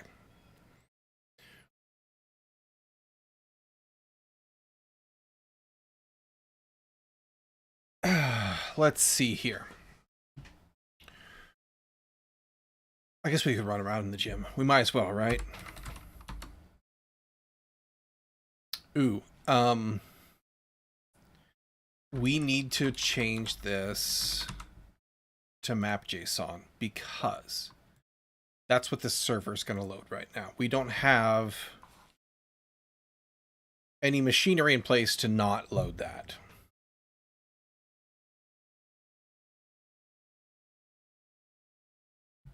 Let me run the database here real quick. Excellent.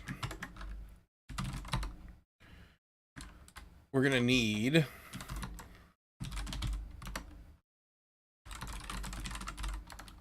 to run the server.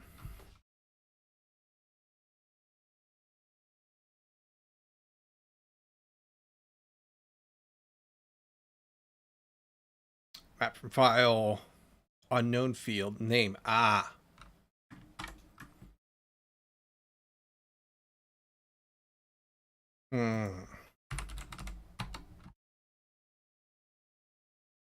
I was strict about my unmarshalling, wasn't I?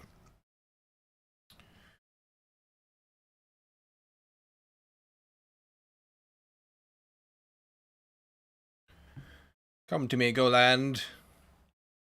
That's going to be server internal config manager map.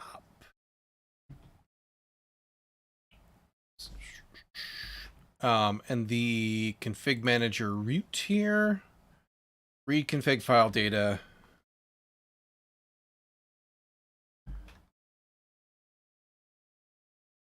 Read file. Okay. We use you in here. Parse map data. Disallow unknown fields. That's fine. I'm good with that still as a choice, I think. Map config, UID, name, string, JSON,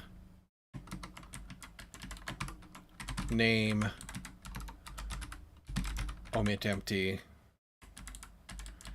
no space there, lowercase because we're in Go, like so. That should fix this. Now we can start, but hang on, let me make sure no tests are failing here. And actually I should do the same thing in here just to be a pain in my own ass. None of the backing data should have changed really, I don't think. So yeah, okay, perfect. Just like so.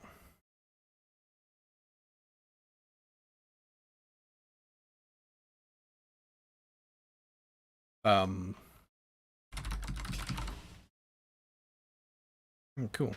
Stuff fell down. My command hook came off the wall. Lovely. Okay, anywho. This in here. Actually.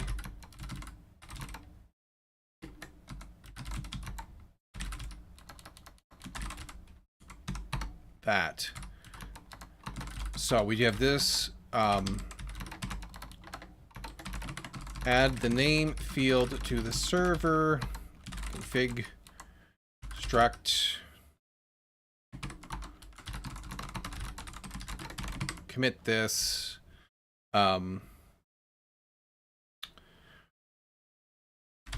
build basic gym map. Okay. That can get pushed. Now let's go back. Oh my gosh. That, we can launch you. It'll be just easier on my life if I do Flutter run here instead. Oop. And I type a 1 instead of a Q.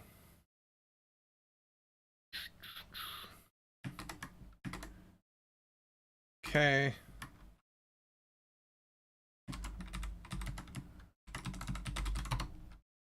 We load our test character.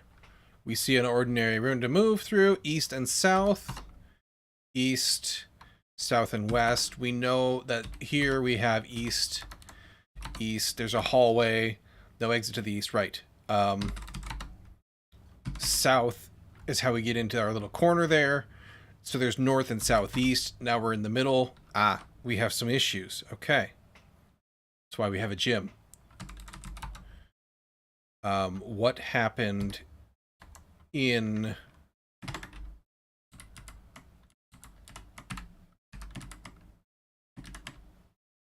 editor? Just run you Linux.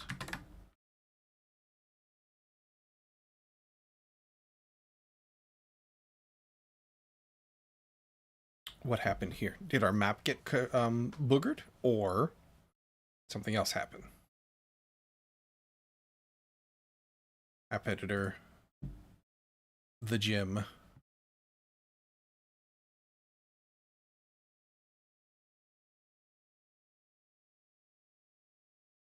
So we went southeast.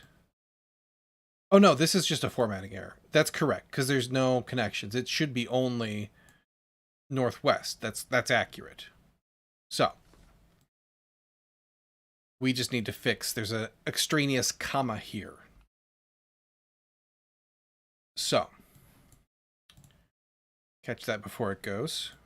It's about to be time for me to end stream, so let's just leave ourselves a note here. This is config manager's map, not the game maps map. That's not even where it's going to be, though. I'm just going to leave it in main here, right at the top, where I'll leave myself. I'll say to do is an extraneous comma in the exit output when there is only one room, or one exit in a room. Repro. Well, actually, we can determine for ourselves if this is reproducible elsewhere, because we know we can go northwest, and then we can go north. Nope, sorry.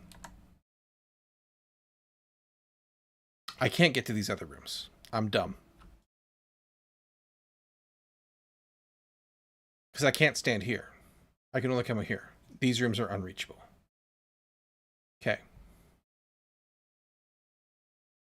I was thinking this is a hallway for some reason. So in order to build what I was trying to envision for myself, we're going to leave this as a to-do. In order to do what I was trying to do, we need to have this room can go away. This room can go away.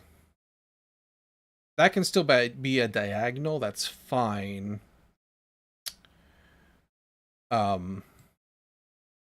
That needs to be the center of the room. So we need a room here. We need a room here. We need a room here. And we need a room here. And I've got an extra one in there, actually. This doesn't need to exist. Then that becomes a central point.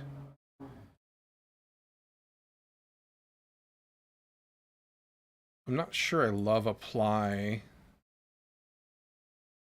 if there's an empty there. We'll think about that. There we go. Now it's a central hallway that we can exit out of like so.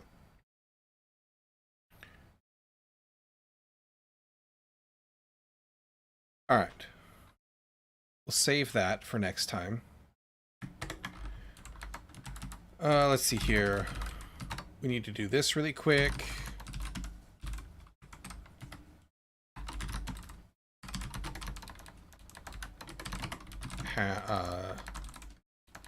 Actually, I don't even want to do that.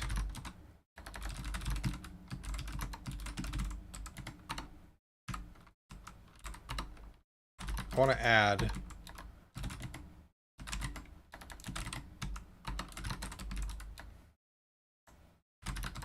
really?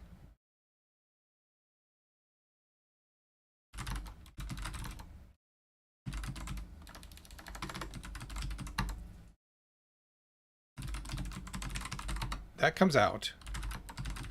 Only the map. There we go.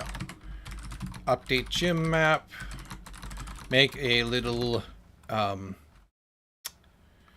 crossroads room for testing. We'll push that up. We'll leave this unpushed because we'll just take care of it next time. So it is time for me to go have some lunch. And do some other stuff. So, thank you to those of you who came to hang out with me. It was good to see those of you who are returning viewers. Good to meet those of you who are new. If you like this kind of nonsense, I do it for roughly 4 hours a day, 4 days a week, starting on Friday and ending on Monday. So, come on back around tomorrow at around 10 a.m. Central Time, and I'll be here doing more of it. I'd love to see you. If not, y'all have yourselves a great week.